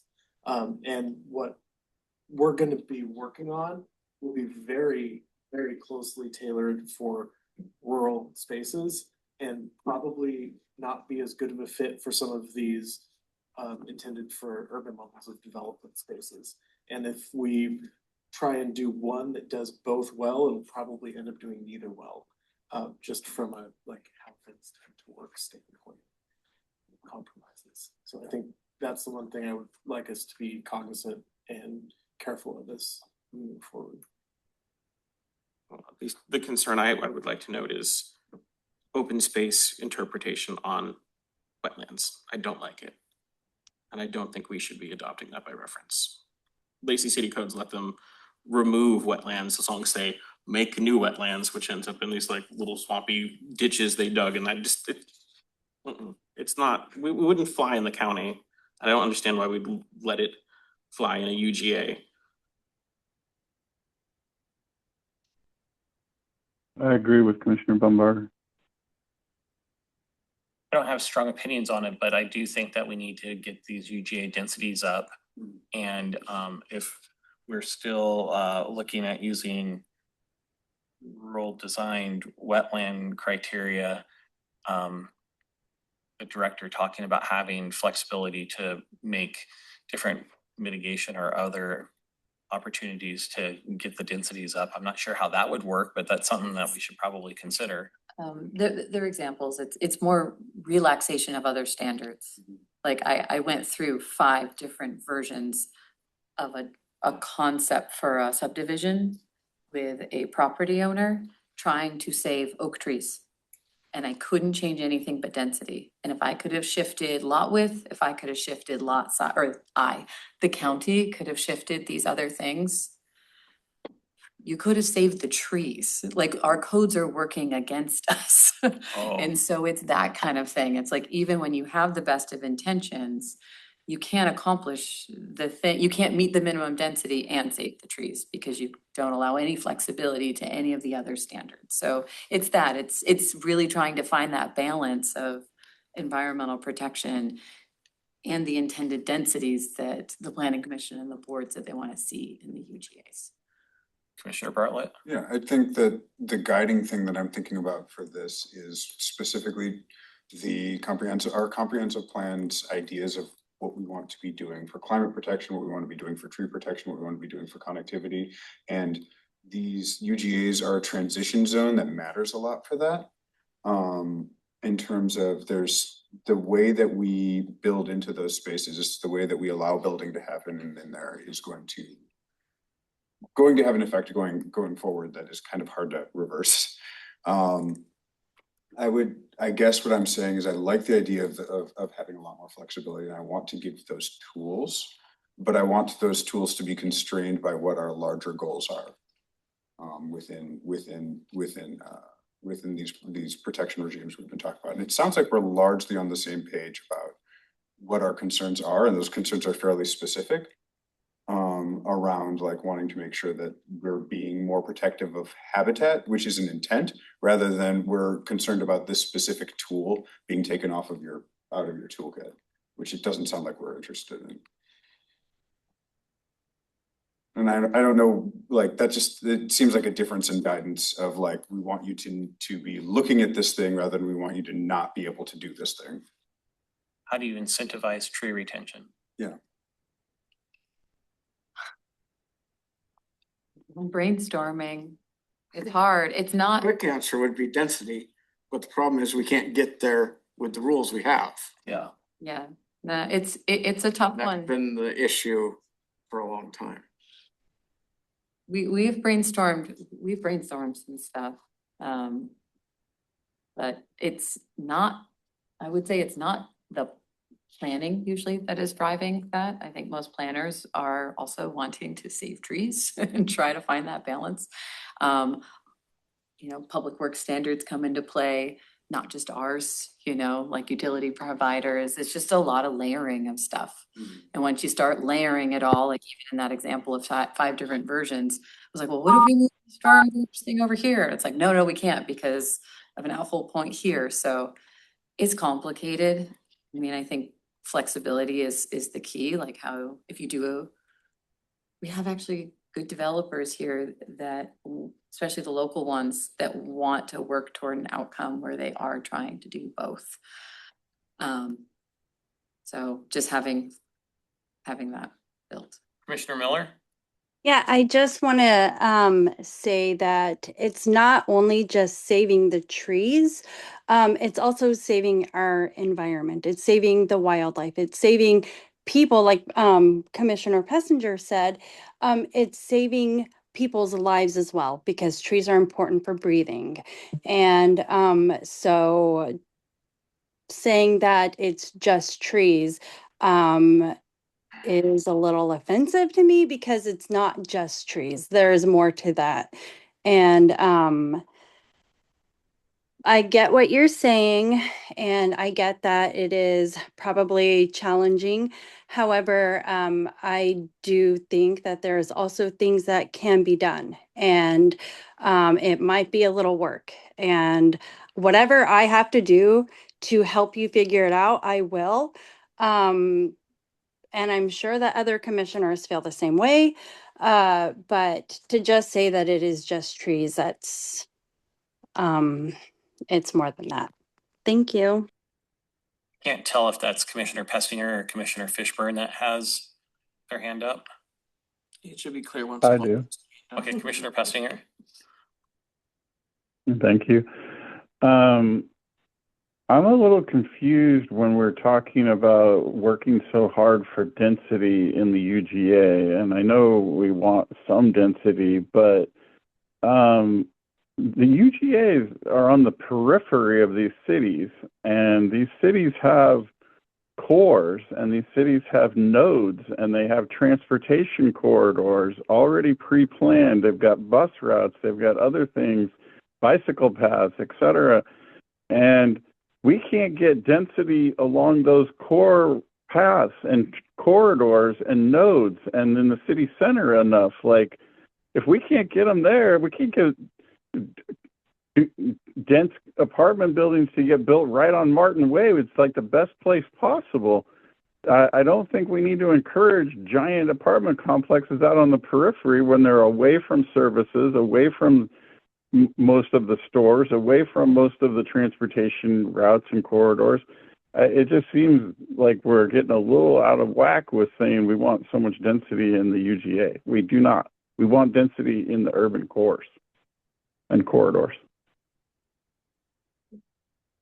So CAO, it sounds like, look at an option that would apply the new one that we are developing with some additional tools for It sounds housing. like lot sizes and buffers are on the table to more closely align with the cities, where we're not as happy about our considerations about open space and some of the allowed mitigation that the cities allow that we don't. That's my guess. Sorry, I'm trying to condense multiple viewpoints. Okay, You guys have to go forward with. We'll do our best. Look at S&P a little bit then. And this one is kind of an ecology. This is what you have to do. I absolutely agree with ecology. I want the county standards applying to UGAs. I agree. Anyone disagree on that one? Doesn't sound like it. I agree.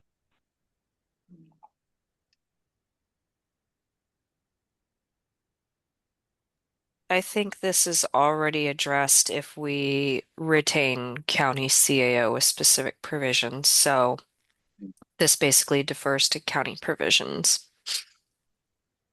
Any other thoughts? No.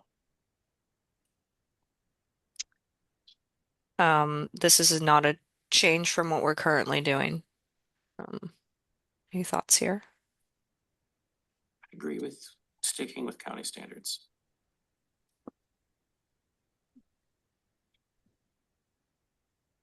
HCP will continue using county standards. Any questions or thoughts on this one? How much HCP lands do we have in the UGAs? Let me rephrase that. How many HCP mitigation sites have we purchased in the UGAs? Good question. Is Brian in the room? No, it's not the purchasing, it's the mitigation. Yeah, but I'm just worried, like if the city comes, like if we use the HCP and we buy some habitat and then the city comes and annexes it, does that throw off our takings permit any? No, it's ours in perpetuity. Ours in perpetuity. You can ask Brian all those questions a little bit. I don't want to buy the city anything. They can buy their own. The answer is no, we have not purchased any HCP land in UGA. But we've had plenty of subdivisions. We've had plenty of take in UGA. Plenty of takings in UGA. Okay. I don't think we need to change any of that. It's fine. This one, we're gonna stick with ours. Scott, we're all looking at you. Yeah.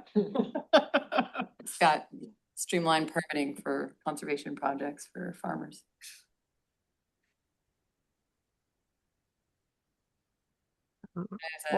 We can stay with ours, but then we are gonna stick with our limited tree protections that at least are on the books for now. So question, do all of the cities have dedicated forest land conversion plans? So I was trying to look for them and I think some of the cities may have just incorporated bits of it into other parts of their code. Yeah, they're all within their tree protection standards, which live in their building codes. So it's not like Thurston County does it. But Lacey's is a little bit more detailed, but Tumwater's is very brief. Their forest lands conversion. These basically just defer to the state class 1, 2, 3, 4 forest practice permit provisions in most cases in the cities. The counties are a little bit more robust, but like Ashley said, this slide forest lands conversion and the next slide tree protection go together. So if we're gonna stick with the county approach, we probably want to stick with the county approach for both. If we stick with the city approach, we want to use the city approach for both. And we did look into like if we could do a carve out, but at this time it would be pretty complicated and time consuming to do that. So it's really lean one way or the other here. I guess my question for asking that is, how are we adopting it by reference if it's all mixed into their building codes, right? Like adopting something by reference, we should have a clean, like we're referencing this little chunk. No, it's just the title that it's listed. So like we have title 21, 22, 23. They don't have a dedicated title for this. This would be like a No, it's a subsections. section. It's a It's just section. a single subsection under building? It's a chapter, and so we would reference the specific chapter, and it would point exactly to the tree protection and forest land conversion chapter in Lacey or Tumwater or however. Which is how ours is too. Title 17 is a whole mix of different things. So these are just chapters of that title. I mean, I was more concerned about the CEO stuff than I was about the tree stuff. Does anybody have strong thoughts on these tree protection codes? I'm unhappy with the city's, with any one of the city's tree protection codes. And I understand that we can't, at this point, do a complete overhaul. I would be interested in what we can do with the CAO in that regard. I am not impressed with the county's, I'm not impressed by the concerns in this context of the county's like one single family home restriction, like that's not useful. Yeah, it was intended for a rural context. And so it's replanting requirements when you're doing a single family home on 5 acres or whatnot. Yeah. And so it didn't integrate into subdivision, multifamily, commercial. Yeah, and I think that we need to have strong tree protections for the larger structures I would like to be seeing going in instead of single family homes. I just don't think that we have that tool at the county at this point. So that would be something that would have to be a CAO if we wanted to pursue it. I mean, we have landscaping standards. It's not that nothing exists. There are landscaping standards and there are considerations like built into the codes. But I would say the cities are stronger. They just are across the board. I think tree protection standards have gotten stronger in 30 years. And we've got the 1996 version. And I'm not saying that that's perfect. Like there's room for improvement for sure. But if you just look at them side by side, the cities have more tools in their toolkit than the county does. Yeah, I guess just my last sort of back and forth question on this is if we did do something like adopting the city's standards on that, does that take off the table, further protections or further considerations in using the CAO or something like that off the table for us in the future? No, I mean, the reason that we tied the tree protection to climate is because we're seeking climate grant funding. We can look for funding for updating, tree provisions. But that was the one we had already identified that like, oh, here's a bucket we might be able to go after. Because yeah, we just don't have resources for consultants like the city of Tumwater does. Are you okay with that program, Commissioner Bartlett? Yeah, I mean, I would like to see something about older trees, but I think that's going to be something specific that we can tack on after the fact. Not after the fact. Not after the fact. Well, No. that's something specific I'd be interested in tacking on. And we can Actually, keep exploring. You mentioned the incentives in like, I think it was Tumwater's tree banking system. They don't have incentives built in, but Well, if there are we, incentives built into that, the way they've set it up. They're inherent incentives we could build one with inherent incentives. with.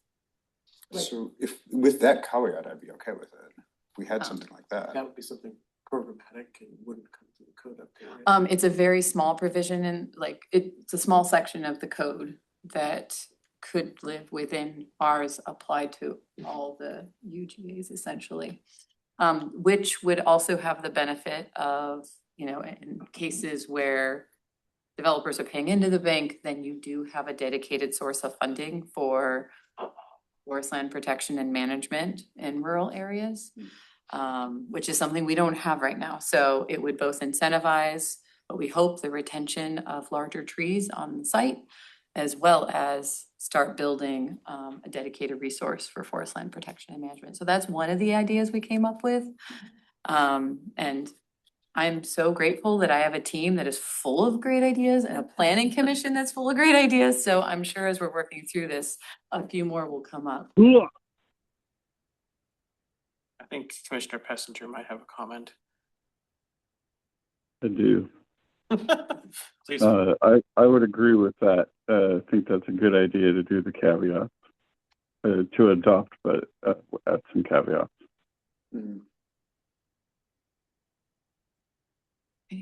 So we can do programmatic. We'll look for programmatic, but go with city stuff for now because it's more protective.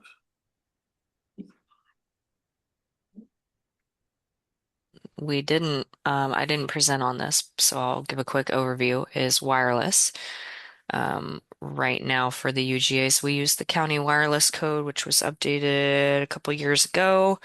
And our thoughts here were to use city codes. I would say they're all very different, every single city in the county. But the cities generally focus on small cell wireless facilities. They look at things like street design, allowing for those small cells in right-of-ways, streetscapes, sides of buildings, just a more urban environment. There's also more urban design controls in those codes. I did notice that Lacey does have an RF testing provision like the county does. But again, all three of these are quite different. So either way here, initially when we worked on wireless code in Title 20, we had always thought We were going to update the UGAs eventually, like they would each get their own wireless code. It was never intended to apply to the UGAs in perpetuity. But open to your conversation on this. Well, I know that wireless was a very contentious topic for us, and I am hesitant to abandon our control over wireless because of how much work we put into it, but I can't honestly say that I know what's the right direction to go on this, so. I think on this one, if it would be helpful, we've had a number of wireless facilities. There's kind of pent up demand once we had the new code implemented. If you wanted to wait, we could get you permit data on like the kinds of proposals we're seeing within the UGA. So you just have some context. So we could, bring that to a future meeting or whatnot. And if we have any public comment on this, I would love to hear it too. Have another round of public comment on it. Yeah, public comment, public hearing. I mean, yeah, well, I'm sure the public will come in and tell us their thoughts on this, and I'm looking forward to hearing it. Thank you for taking a little bit more time. This is helpful. We'll do a little bit more digging. We'll also do sort of a resource check, and go from there. Thank you. This went really long. I apologize for that, but hopefully some good direction. We're going to move on then to our next work session then. I guess we are done, Maya. So we are going to move on. Work session 15, a presentation on SMP and HCP integration. I think that's with Claire. Here. Yeah. You have time for this presentation? We're an hour over. I know staff is here, but how long is this presentation gonna take? It's 2 presentations. Do you have time commitments or? No, I don't. Yeah. I'm just thinking about. Are there time commitments anybody else on the planning commission needs to consider whether or not we should work through this? I'm down to work through it. I think it depends on how long it's gonna take. Well, let's do the first presentation then and see how this goes. I've seen the shelter. Do HCP first because I will likely be back on the meetings. Special guest privilege. You guys want HCP today? Start with who might not be able to come to a next meeting. I propose that we 2 rock, paper, scissors for the privilege. I should warn you, I just watched a special on how to win paper scissors at least 70% of the time. Now you have to tell us. Okay. Just go through rock, paper, scissors. So I'll just start with rock and then just do paper, scissors. Maybe it's the second one. Never mind, don't listen to me. They're gonna do rock, you do paper. See, And they'll go to paper and you. Gotcha. I believe that you know this. I don't believe that you're going to tell us the answers that will allow us It's to. sort of like where the good fishing hole is, right? Yeah, exactly. So There's always a chance that one of us will stand down for something with a game of rock, paper, scissors. It's the You can biggest keep that in brownie. the back pocket, That's one. just in case. Okay, while we're pulling up the presentations, I just want to give a little clarity on the kind of intent of this work session item. So this is part of the CAO project in general. This is a CAO work session. What we wanted to be able to do was come in and provide just basically background and information on the way that CAO, SMP, and HCP all kind of do the things that they do. And then this is sort of just a good guiding starting point for thinking about any ways the CAO could be made to mesh with the SMP and the HCP better. So what we're not necessarily doing or looking for today are changes or updates to either the SMP or the HCP. Those are their own projects. And so what we're really trying to think about is we have each of these like either programmatic or regulatory tools that we use to protect the environment. How do they intersect? Where do they intersect? How do they function differently? Some of them cover certain areas, some of them cover other areas. How does that play out on the landscape? So this is mostly informational and just providing background to consider as we continue through the CAO update process. Yeah, just, we cannot update the SMP and the HCP. So you're just giving us information as to how they integrate possibly with the CAO. Yes. Okay. Yeah. Just want to make that clear. Yes. Information. Smith is here. We're sharing. You know, he needs to understand that the planning commission does not have the ability to update the SMP. We've already proved it. It's gone to the county commissioners. Yes. It's gone to ecology for approval. Yep. That process is on its way back. Yep. The county commissioners, it's in their court now for the Mhm. SMP. In a very limited way. With a very limited, yeah. Exactly. Yeah, hi, everybody. I'm the Natural Resources Program Manager with Thurston County CPED. I wear many hats, streamflow restoration and HCP and a bunch of other policy initiatives that we have going on in the department. So it's my pleasure to be here with you tonight. And I think what I was asked to do and present on HCP is really to have a dialogue with you about the dynamics of the HCP. So we just had a very mechanical conversation about different components of joint codes and joint plans. And this is about the kind of big picture context and operation of the HCP with a little bit of discussion about how it's implemented mechanically in the department. So I'm going to start without further ado. Our schedule for tonight, we'll talk about what the Habitat Conservation Plan is, talk a little bit about the difference between regulatory protections and mitigation programs, dive into the mechanics of how the HCP is implemented, and then talk more about this integration potential about how prairie protection can be met through both CAO initiatives and the HCP's larger programmatic role across the county landscape. I want to start with some really important context on what the HCP is doing and how it's responding to current and historic conditions for prairie systems, prairie ecosystems, including oak, savanna, and oak woodlands, and why this initiative was started. Across Thurston County, we have less than 3% of historic prairie range left, and that our remnant populations are largely confined to protected and managed reserves. So this map is illustrating, outlined, we have the Thurston County boundary, and then we have an array of different prairie ecosystem types and oak, savanna, and woodland types mapped out. Our beiges and yellows are prairie, and our greens are oak, savanna, which have prairie systems, and our dark greens are oak woodlands. So the intent of this is not to dissect what's where, but just to show that there's very little remnant population left, and much of it is already protected through land ownership or other mechanisms from conservation agencies across the county and the state. Our historic prairie extent is a much different picture. I have a map that I'm going to show you that shows likely distribution and extent of prairie ecosystems.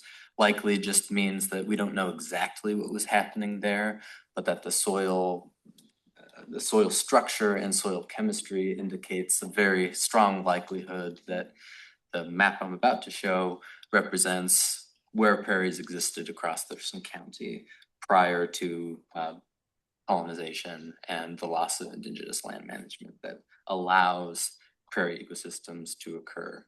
Prairies are human ecological systems, so they have always required human interventions in order to be successful, healthy habitats, and indigenous populations managed for prairie for tens of thousands of years here in the South Sound region. And the map illustrates the parts of Thurston County that could be restored to prairie again through landscape scale management approaches, whether that's like the HCP where we're purchasing and managing land across thousands of acres, or whether that's through site-specific regulatory standards and flexible standards through our critical areas ordinance. So this may be a little bit hard to see. I wasn't able to change the symbology, but all of the yellow extent across this map is where historic prairies used to be in the county. So you can see that most of Thurston County was characterized by prairie ecosystems. Take some time to digest this extent.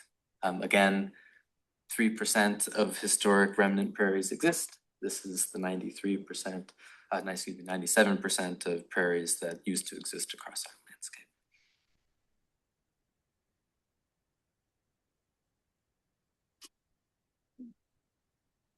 All right, I'm gonna move on. So now talking about what the Habitat Conservation Plan is. So our Habitat Conservation Plan provides coverage for incidental take of 4 covered species. We have 5 subspecies of the Mazama pocket gopher, Taylor's checker spot butterfly, Oregon vesper sparrow, and Oregon spotted frog. This concept of incidental take is largely in reference to development activities, although it extends to things like my cat gets gophers out in the yard. That is also incidental take. So it's not just development activities, but the human habitation and the impacts of humans living on a landscape that we're providing coverage to.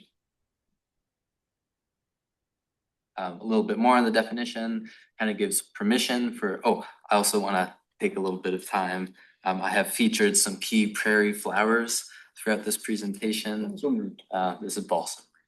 Yes. This is Pearly Everlasting. Are these from our? Yeah. These are South Sound prairie pictures. So these are plants that exist on our landscape. These are not from our reserves. Is that a white canvas on the front? It was a white camas. That was our picture. That's one of our preserves. It's the Kersey property, which will be probably renamed to White Camas Reserve. But I'll flip back just to highlight it. I forgot to. White camas is a genetic, is a recessive trait. But it's very exciting to see. And the White Camas Reserve, or the Kersey property as it's named right now, has a lot of it, kind of a surprising amount, density of White Camas across the reserve. So You said that's a private property, right? that's our property that we own under the HCP program. So sorry for the flipping between screens here. So there's our balsam, there's a Pearly Everlasting. Take means harm, harassment, or the creation of habitat lost on prairie habitat supporting covered species. Again, that's our pocket gopher, butterfly, vesper sparrow, and spotted frog. Under an obligation to mitigate those impacts offsite. So the county offers coverage to individuals or corporations or state agencies or our public works department that needs to maintain essential public infrastructure, roads, bridges, culverts, and we offer permission for them to create take to these species with an obligation that our department will go mitigate that property impact offsite. So again, the HCP is a mitigation program that offers expedience and regulatory surety to development, allowing impacts to occur with an obligation to restore offsite and at a landscape scale. Under current forecasting and development extent and pace, we are looking to acquire about 3,500 acres over the life of the 30-year program. So 3,500 acres to be enrolled and restored. And that number might change as we adaptively manage the program and as we watch the speed of development. So if it increases, that acreage extent might increase, or it might lessen if we see less development, which is unlikely for Thurston County. How much have we here? We have 300 acres enrolled to date. So 10%. 3 years in, 10% of the time, 300 acres, about 10% of the acreage requirement. So we're neck and neck with where we think we should be and what our forecasting anticipates us to be acquiring.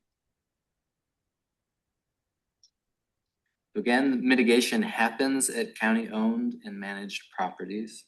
Project applicants pay a mitigation fee that helps finance our department in the restoration and stewardship of property, and management of HCP properties is an in perpetuity obligation.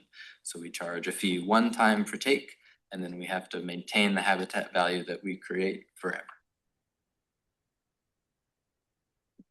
Okay, now getting into this difference between regulatory protections offered by programs like critical areas ordinances and mitigation programs. So regulatory protection programs like the CAO require development proposals to avoid, minimize, and mitigate impacts as a condition of permit approval.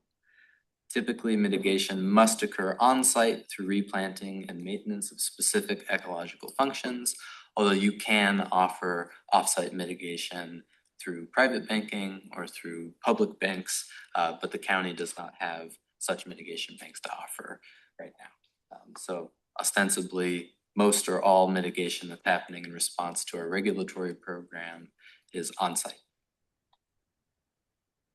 The process for determining what needs to be mitigated on-site is following the sort of this generalized screening, verification, and prescription. So staff use GIS tools and property history documentation, as well as nearby property history and other documents on record to screen for critical areas. There's a verification of the habitat values that are applied on-site, and then a prescription at the time of permitting in the form of conditions that apply to permit and mitigation practices that are required to build. Our mitigation programs function a little differently, where they allow a project proponent to pay for offsite restoration and stewardship of the ecological systems that they impact. That restoration is proportional to the impacts of all projects covered under the program, meaning that the habitat values are maintained forever. So there's an assessment of proportionality. Whether you have to do more mitigation or meet a 1-to-1 threshold is what we're deciding in the steps for mitigation program. So we're screening like we do at the permit counter for our critical areas ordinance, but instead of shifting into a verification, we immediately start to calculate the impact based on best available information. So we look at the habitat value that we have on record or land cover, and we're saying under our HCP and other mitigation programs that you owe us this much money for this number of credits that are made available to you. And then we go, instead of the property owner, we mitigate offsite. So the property owner's obligation is ending here in this middle stage where their project is being evaluated, the habitat value and functions are being determined, they pay a fee, and their obligation is over and is transferred to the county. I'll pause there for any questions on this sort of big picture. How is the CAO different from HCP and more generally mitigation program? This has been very easy to follow. I would say keep going. Good. All right, now getting into the mechanics of the HCP, what is staff actually doing? So there's first the issue of extending coverage. Someone comes to our permit counter and they want to pay for mitigation to have their take covered under our plan. So they come in, they submit their permit. Our staff is reviewing that permit to ensure that they are meeting avoidance and minimization standards, if there's an option to site a development off of gopher soils, as you kind of may understand, and I should have a map showing that properties aren't just uniform in soil composition. Some portions of property are covered in gopher soils, some are not. And so we would have a requirement if you have portions of your property that aren't on Endangered Species Act habitat that you avoid first, and then you can pay for mitigation. And minimization is sort of looking for excess. So if you decide that your gravel driveway needs to be winding and half a mile long unnecessarily, we might come back and say, hey, this is too much impact. When you can minimize, you have the option to do that. So once they demonstrate avoidance and minimization, we calculate the total number of credits that a project will be purchasing from our bank. And then a little explanation here. Credits are a multivariate calculation of both the size and the habitat value. So it's not just a square footage impact, it's a habitat value. We assume a habitat value in our banking system. So that habitat value for all prairie impacts is at 0.6. or 0.7. That number doesn't mean anything to anyone in particular. It's just an intermediate determination and driver of how much they're paying. And then once they pay, we offer incidental take coverage so that they get a certificate of inclusion that says we've evaluated the project, they've met minimization and avoidance criteria, and they have paid their fee. And their development is included in our program and they're covered, and they've met Endangered Species Act compliance. Your last tick there has a kind of hanging sentence. This demonstrates the project's ESA Oh, compliance thank you. and I'm thinking you're saying fees paid. Yes. My mistake. That's okay. Yes. And then there's the back end work that our department is doing. So we offer this coverage to permit applicants, and then we have to go do rather a lot of stuff. With a very small team, I might add. And this is primarily where I'm operating. So our permit review, our counter staff and our current planners are implementing this extension of coverage. And then my team, myself, Marissa Wisman, Phil Adams, Kevin Jensen are all laboring with the support of Ashley and Derek. Oh, no, I was gonna say our conservation partners. Yeah, and our conservation partners, shout out to Eco Studies Institute and Gary Slater and Sarah Alika, who actually do the work. I'm not out there with shovels, taking up Scotch broom. Oh, and one more plug for Public Works. Yes. Sorry. Yep, and our All the public plug. work team, who has recently joined our team, in the sense that they're using HCP mitigation funding to support retention of staff, and we get to call them up to go mow properties and do Scotch broom control in exchange. So that's been very exciting and a recent development. I can't begin to articulate how hard and expensive it is to deploy private entities to go mow a site. It is astronomically expensive, and to have Public Works involved has been a real asset for us. And of course, we'd like to keep our team whole. Back to the mechanics, what we're doing, we're acquiring and enrolling property. So the county is obligated to acquire property with covered species habitat and put those properties into the HCP Lands Conservation Program. These lands provide the credits that we're selling and distributing to private developers and to our Public Works team and other kinds of development activities. Then we go out on site. This is Marissa and our Eco Studies Institute partners. County staff conduct baseline monitoring to document the condition of properties that we acquire. So we have transects. It's grids the size of meters by meters where we're documenting all prairie plant species and indication of occupancy. So gopher mounds, we're creating extensive data sets of point data showing the distribution of species and habitat when we acquire the property. And we use that to then jump into our restoration and stewardship planning, where we need to create ecological lift. So we've documented everything at baseline when we acquired the property, and then we have to make more habitat happen there in order to release further credits from the sites. And that's very reductive, and the timeline for restoration and stewardship can range anywhere from 5 years on a fast timeline, and properties with lots of Scotch broom on them can extend into the 15 to 20 year timeline to get that under control. So this is an extensive body of work for restoration and stewardship. Releasing credits from properties that we acquire is not easy. It takes a lot of time and effort and money. So the HCP creates an obligation for the county to mitigate development impacts over the 30-year period by purchasing, restoring, and stewarding approximately 33,500 acres by the end of the planning period. Again, that number can change, and depending on how we implement, can grow or shrink. I think I expect it to grow a little based on the expense of creating credits. So we may end up acquiring more than this number.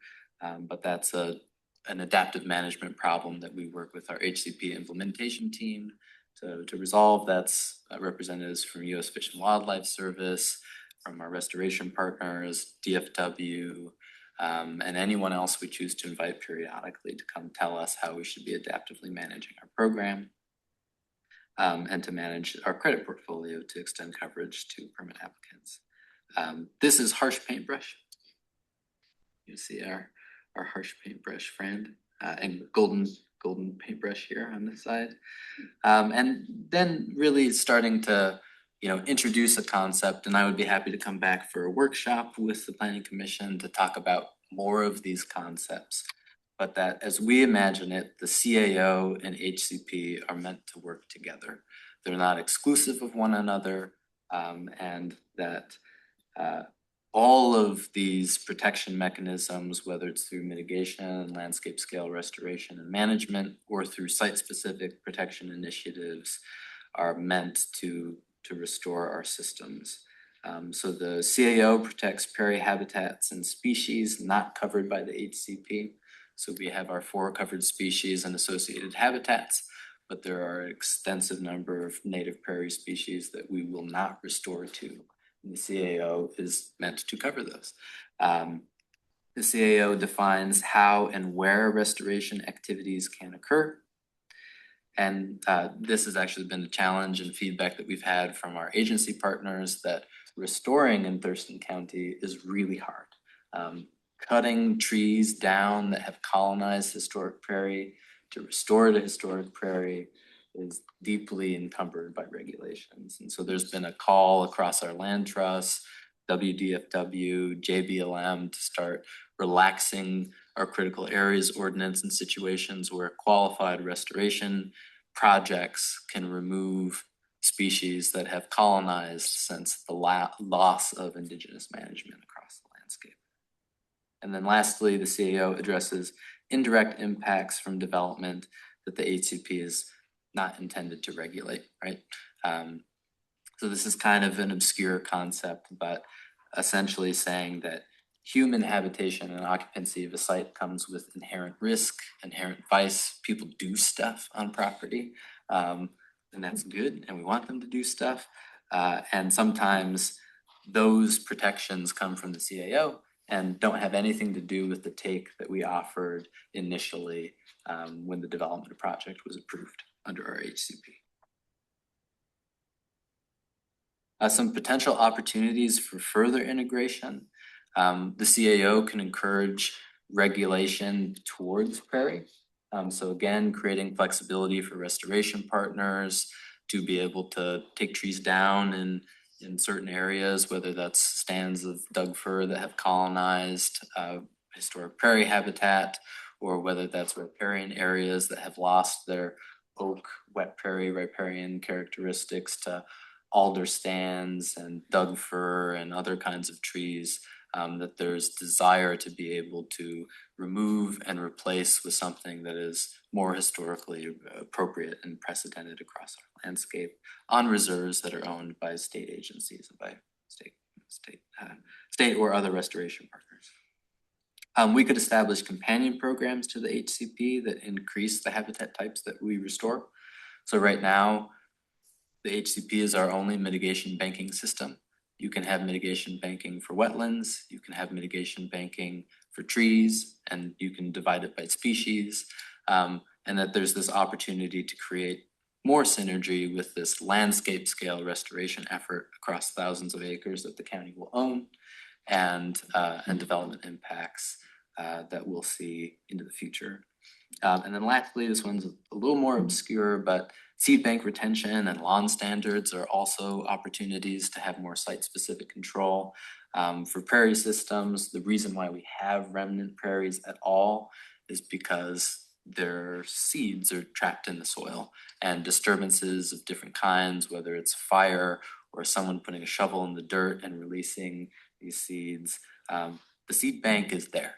And we would like to consider how seed bank retention, so essentially not exporting your soil offsite. If you need to dig up and disturb soil, scatter it across the property and don't ship it offsite. And then lawn standards. Lawn is an enemy of native prairie, so unfortunately, yeah. Kentucky bluegrass in Uh-huh. particular. Some oak grasses. Cultivated crop in the country and it's useless. Which is a little ironic because our prairies are grassland systems, so lawn grasses are troubling. So lawn standards, whether that's the type of grass that you plant or incentive programs to give people's roamers fescue, which actually makes a very nice lawn. So if we could have that kind of incentive program would be nice.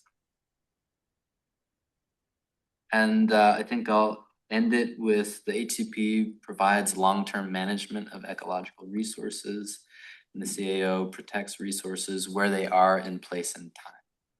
That both of these goals are essential to recovery and health of ecological systems, maybe in particularly prairies that have always had a strong human management component.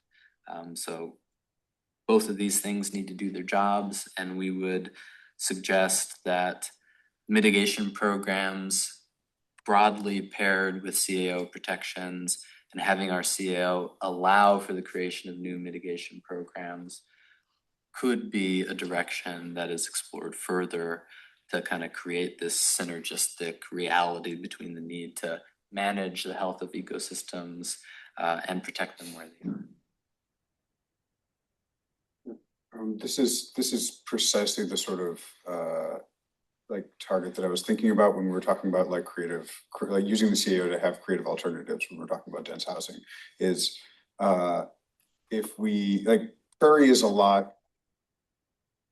Prairie, like our style of prairie, rather, not the tall grass prairies where I grew up, but like our style of prairie is accessible in putting into developments and putting into like doing prairie restoration within the context of an apartment building or in the context of a housing development is actually feasible in a way that it isn't if you're dealing with a tall grass prairie or a forest. So if we're talking about wanting to have some flexibility with tree protection, with habitat protection, it seems to me that this is exactly the kind of area we could be looking at.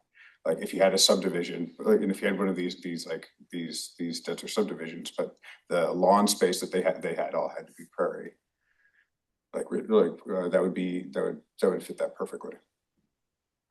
Yeah, just to be clear, tree protection and prairie, it's a different kind of tree we're looking Right. at. It's oak woodlands rather than firs, which is the predominant, I think, tree type in a lot of our UGAs. Yeah, Doug firs have always existed on prairies, but they colonize prairies in the absence of human management, and oaks do not. Oaks fit in with, or I should say, they're much slower at it because they're a much slower growing species. So we do not observe colonization in our lifetime or in generations' time. That's thousands of years of work that the oaks have to do what the firs will do in a couple generations. So, and my last slide here is just the 9 properties that we've acquired to date. We've got a frog property, and then the rest is Mazama pocket gopher across the subspecies for a total of about 301.5 acres. With quite a few additional ones, at least in feasibility. Yep, and feasibility that could more than double this portfolio in the next 18 months, maybe. So more on the way. Can you give us a thumbnail maybe of how much of the takings have been for like single family home development versus institutional or government or public works for that matter? Yeah. Or I imagine there might be some, well, commercial or residential or commercial or industrial somewhere. I don't know, maybe. When you say single family, do you mean subdivision or like one house on 5 acres? Could be one house on 5 acres, whatever the taking is for habitat, for human habitation. Yeah. So I think at this point, the largest driver of take as a whole is residential development. There's a little bit of discrepancy or complexity in understanding the number of projects versus the square footage of projects. So we see lots of single family residential projects that are covered under our program. They don't amount to all that much acreage. What we're really seeing driving take is intensive development, whether that's subdivisions and UGAs or other types of development with large footprints, and that would include commercial and industrial. So the number of projects is heavily skewed towards single family residential. Each one of those projects tends to have a small impact in terms of habitat value and square footage of the development happening. And then our bigger picture driver of the program has been UGA subdivisions and a couple of commercial projects. I want to highlight that the intention of the HCP, though, is to be permissive of those, and that those projects are the primary revenue source. That's the largest mitigation fee that we get. And we're essentially have baked into the habitat conservation plan an ethic of saying that these landscape scale needs are driven and financed through development in our UGAs. That 20 acres of prairie impact in an urban growth area is going to result in the acquisition of tens or hundreds of acres in rural county where these prairie ecosystems have a better opportunity to be managed by the county and its restoration partners. And I think that that's true of other ecosystem types as well, including trees. The existence of a stand of trees does not mean that it's a healthy stand of trees or that you can't do things to thin or replicate the habitat value elsewhere. And we, again, advocate for both on-site protection as well as mitigation opportunities to restore at a landscape scale and ensure the health of the systems that we rely on and that our animal friends and families rely on too. Just to make sure that I'm understanding this correctly, we saw that map about prairies, and like the total amount of prairie that still exists at this point. So your goal with this is to increase the real world net amount of prairie through these mitigations, as opposed to just what is technically considered under protection or not. Yep. Okay. We will be adding 3,500 acres or thereabouts of newly managed reserves. Newly managed or newly established and managed, right? They may have prairie species on them when we buy them, but they are either in a shrub dominated or degraded grassland state, and we'll be taking them from that state into better approximation of what historic prairies would have looked like. Of course, the size of the property you acquire dictates what kind of management you can apply across it. So varying results are expected, but it'll be new, be a net gain. Anybody else have any questions for Brian? We got room for SMP? I don't know. So it's 10 slides. 2 of them is a title and the questions. So we can probably get through 8 slides. All right, let's do it. Thank you, Brian. Yeah, thank you. Thanks for having me. Thank you. Thanks for coming. Yeah. We just read the slides. It should take 5 minutes. SMP is super easy.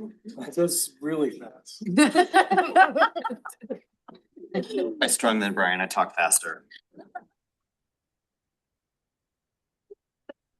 You've been doing this for 7 years. Yeah. Don't remind him, we don't want him to leave. Every slide. So it's ironic that albatross is a marine going species.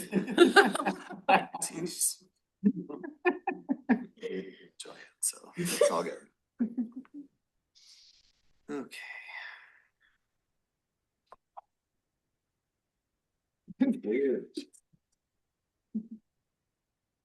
Okay, so Andy DeFova, Senior Planner with Community Planning. I'm here to talk about critical areas and the Shoreline Master Program.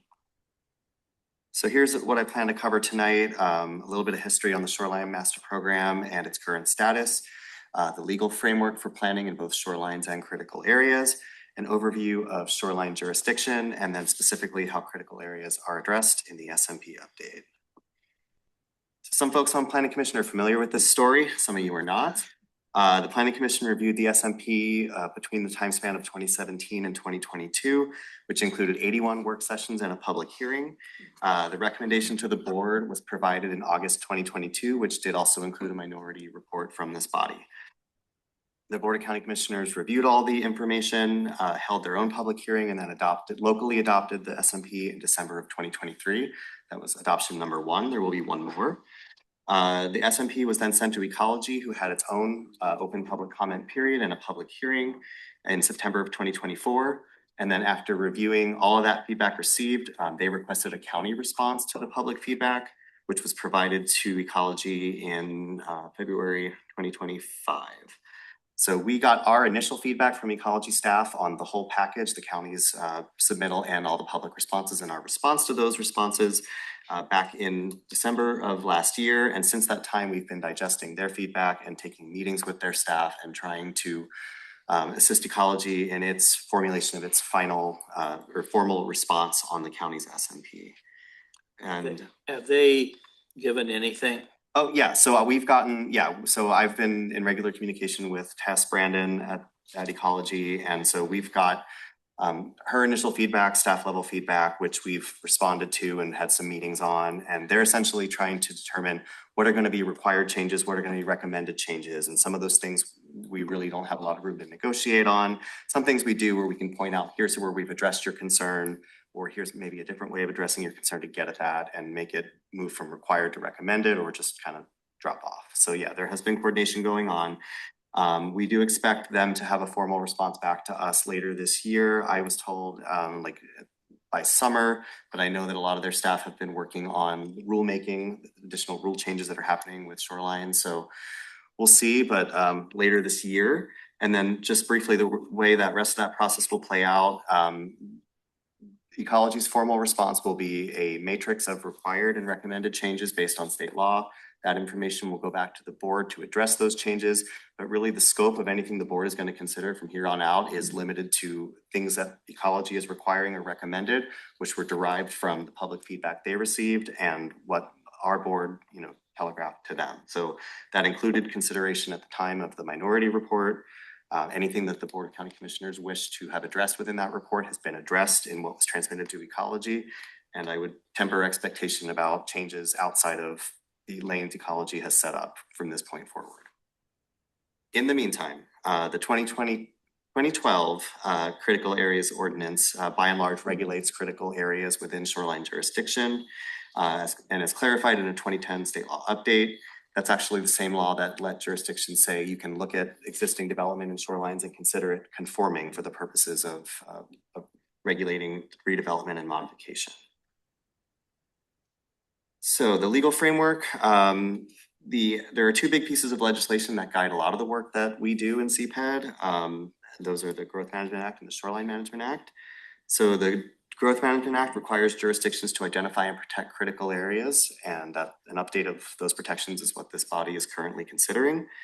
The Shoreline Management Act specifically regulates shorelines of the state and also critical areas that exist within shoreline jurisdiction. So in 1995, the state legislature acted to integrate SMPs with the Growth Management Act, essentially ruling that goals and policies in the Shoreline Master Program are an element of a local comprehensive plan. And in 2003, the legislature amended the GMA goals to include shoreline specifically. So shoreline protection became one of the 14 non-prioritized goals of the Growth Management Act. Meanwhile, the SMA controls the protection of critical areas within shoreline jurisdiction. We do have options when we look at this, including exactly how those critical areas rules are brought in and where and when shoreline jurisdiction applies to those. The SMP adopts that 2012 CAO by reference. So we took a snapshot. CAO as amended in subsequent ordinances is now what is in the SMP update going forward. And we have a courtesy appendix on that, so you don't have to, you can actually go and look and see which rules apply.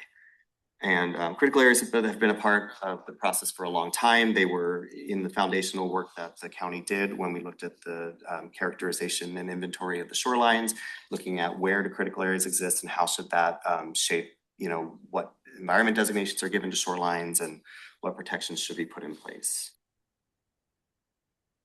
So let's talk a little bit about where the SMP applies and what exactly is shoreline jurisdiction. Shoreline jurisdiction first includes shorelines. So those are considered marine waters, Puget Sound in our case, lakes that are 20 acres or larger in size, and streams with a flow of greater than 20 cubic feet per second. Shoreline jurisdiction also includes what are called shorelands. These are lands extending landward for 200 feet in all directions from ordinary high water mark of a shoreline water body. It includes floodways and the contiguous floodplain area 200 feet landward of the floodway, and all wetlands and river deltas that are associated with those shoreline water bodies. So there's a graphic there that I pulled that kind of shows you how wetlands are considered as part of this base shoreline jurisdiction. Basically, if you have a wetland that's wholly or partially within that 200-foot shorelines, it comes in. If it's within the floodplain of a shoreline water body, it's part of the SMP. And also if it has a hydrologic connection. So if it's outside of that area, but they're connected, it comes into the SMP. And jurisdictions can also expand their shoreline jurisdiction to include additional critical areas if they so choose, and the land necessary to protect critical area buffers, which we did.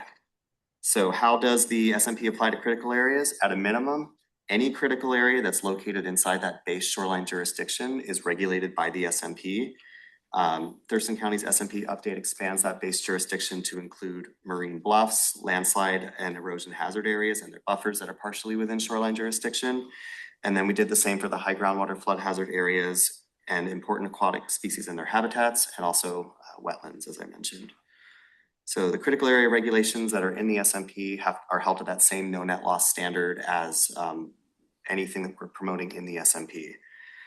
So the goal here is, in including these additional critical areas in the SMP, is that we hope for seamless permitting for those sites that end up with both. You have critical areas, you have shorelines, essentially one framework and one set of rules that would apply, and avoiding the need for duplicative permits. As it stands now, if you have both critical areas and shorelines on your property, you are subject to the entirety of both the CAO SMP. So that's 2 sets of permits, 2 sets of rules, 2 sets of administration, and all of those fun things. And sometimes those development standards conflict, and it's very confusing. So moving forward, the SMP is going to make clear that, generally speaking, the most restrictive provisions are going to apply to those properties that contain both shorelines and critical areas. And for non-conforming uses and structures specifically, the SMP body is going to apply. So both the SMP and the critical area standards have non-conforming provisions, but essentially saying you're going to have to use your SMP in all cases within shoreline jurisdiction. So some changes that are coming with the SMP update. The relevant critical area provisions from the 2012 CAO are included in the SMP update with reference to that adopted ordinance specifically. And there is a courtesy appendix in Appendix E, as I mentioned, and the body of the SMP also lays out this whole relationship and how these things work. So we're trying to commemorate that in the document so that it's very clear in the future how these things are handled, what was considered, what is excluded, included, all of that. And I'm sure it still won't all be perfect, but that's what the approach we're trying to take there. So if you're in SMP jurisdiction and you have critical areas and shorelines, the SMP is going to control your permitting and your administration. So even if it's a critical area, there is no longer going to be a critical area permit. There will be no more reasonable use exceptions. All permits are handled through that SMP framework. So shoreline substantial development permit or an exemption, a conditional use permit or a variance, that's the only permits we'll have within those areas. And also all the appeals of permit decisions and enforcement will be handled through the SMP. There are also likely to be some modifications required to our critical area wetland provisions. That's ecology's kind of telegraphed that so far. So the ecology they don't get to control what's in our CAO. They don't have jurisdiction there. That's commerce. But when you're putting critical area rules within your shorelines, that's where they get to make sure that it aligns with the SMA. And they've already told us there's going to be some tweaks to what's in the CAO to make sure that that's the case. You may be asking, what about the new critical areas ordinance? Well, right now, the SMP currently has the 2012 ordinance in it. And as time has gone on and the CAO project has caught up to the SMP, we've started looking at, well, wouldn't it be great to look at all the new things we're doing with the CAO and get them incorporated in the SMP.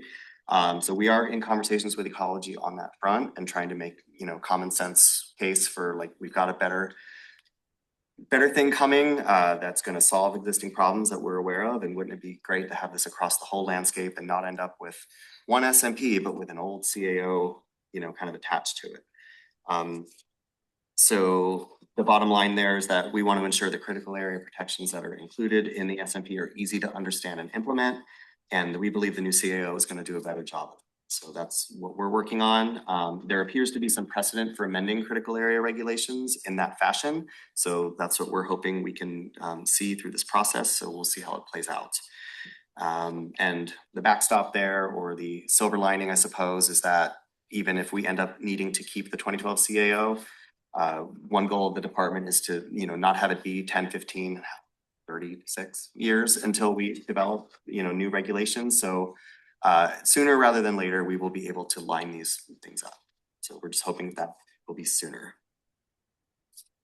And the last thing I wanted to leave you with was kind of just some examples of how this might play out, or where we might see critical areas within shorelines, and at a very high level, how the new SMP would handle that.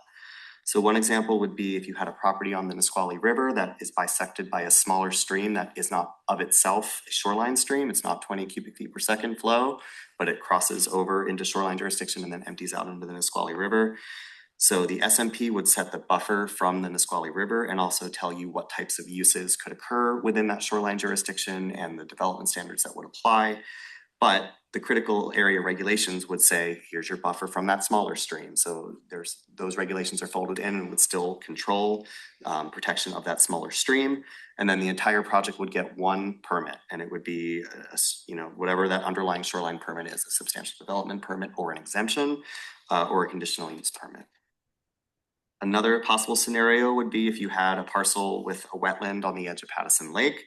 So that would, Pattison Lake as a shoreline water body would have a shoreline environment designation associated with it, which would control what that shoreline buffer is. But because there's a wetland there, the critical area wetland buffers would still apply. In many cases, those can be larger than the shoreline buffer. You could have a 50-foot shoreline buffer, but a 180-foot wetland, just depending on how that is typed out through the critical area. I don't want to say ordinance, because the ordinance is going away with the critical area regulations.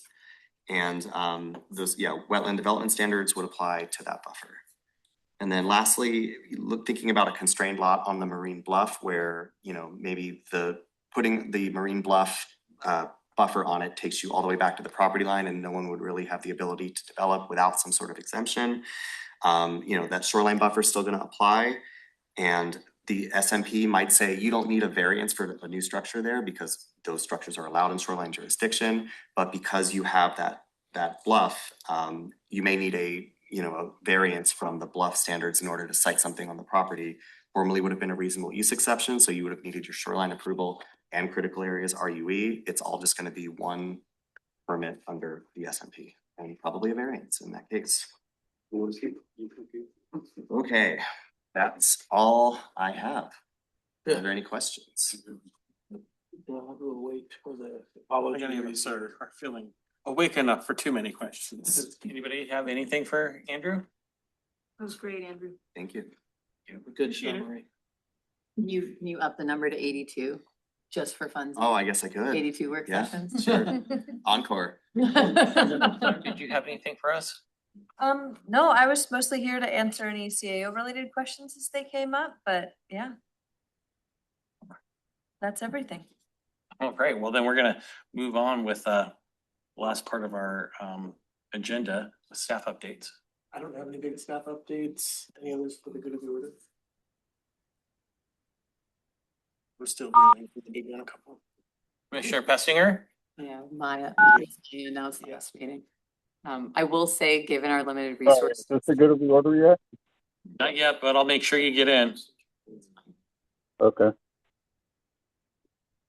We have some open positions, or as positions open up within CPED, we may not be able to fill all of them, just given the budget constraints. So Really? we're filling Maya's position. I want to be clear about that, but you'd really need 3 people to fill that.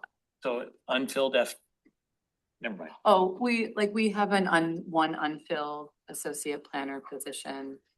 And just as any other openings, come out, I can't stress enough that we really do have constrained resources. And we're gonna do the best we can with the staffing that we have. And I'm just super grateful that we have rock star staff. All right. Well, then let's look at our calendars. Is there anybody that's not expecting to be here June 3rd? Or is there anybody that's not expecting to be here June 17th? I might not be able to be here June 17th. Might be on the train. We're gonna start good of the order with Commissioner Pestinger. Thank you, Chair.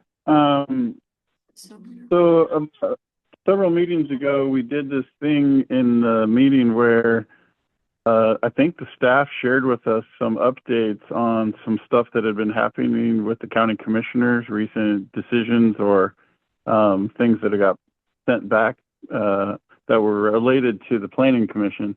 And I thought that was really valuable. And then today we didn't have that, but I know that not all of us have the time and ability to attend all the commissioners' meetings, but I know Chair Casino and Commissioner Halverson often see some of those, and they shared today with us some of the stuff that was relevant to the Planning Commission. But you're not always able to do that. I'm just wondering if we maybe restructure our agenda slightly so that we start each of our Planning Commission meetings with staff giving us just, a few sentences of updates of anything that's gone on with the board that's relevant to the Planning Commission. We could. He's nodding. This at the next meeting.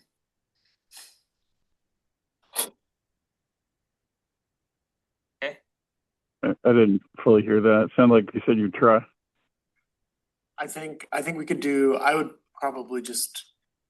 would change staff updates to like staff program and maybe something else update, like general. Give us some sort of report. Is there any way we can have that part at the beginning of the meeting so we know that as we're having the discussions? Because there's no way all 10 of us can stay up to speed on all of the stuff that commissioners are doing. Usually the time it gets to the commissioners, it's no longer germane to the planning commission's work sessions. So That's great. If that's the case, then just tell us that. But if there is things like there was today, then let us know what there is. Is it to provide context for public comment? No, it's to provide context for the stuff we are meeting about. And then aside from docket, they wouldn't be germane because they would have left the planning commission and gone up to the commissioners. I think what he's talking about. That's so weird. That's so weird why it came up today then. That's what was so weird. It came up like 2 months ago. Commissioner Halverson? I was going to say, I think what he's talking about is the land use appeals process that the commissioners deferred to another meeting to get more information on it. And they made the suggestion that it go back to the planning commission for another review and vote on that particular issue. I don't know that they are going to send it back to us. I didn't hear that as like a board direction. It was part of their conversation. It was. And you can go and watch it. Yeah. It was part of the conversation. It wasn't a direction.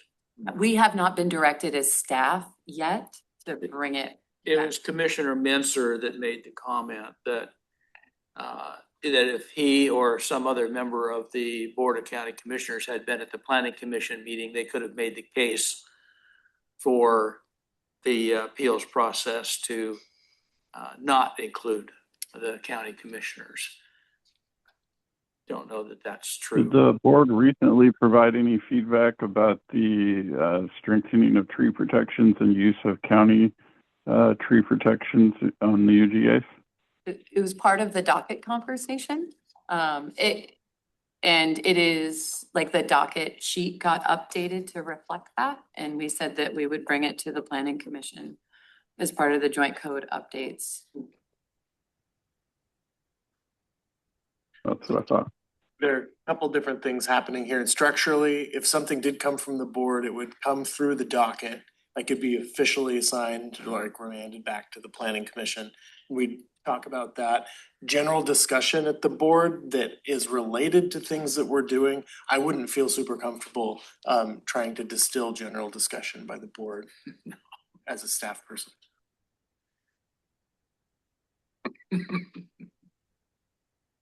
Yeah, to be honest, we're not even tracking all of a conversation. I mean, the appeal one came up in agenda setting that we didn't go to, so. Does anybody else have anything for the good of the order? All right, having no further business, this meeting is adjourned. Sorry, Barry. Is it just because I came? I feel bad. Why?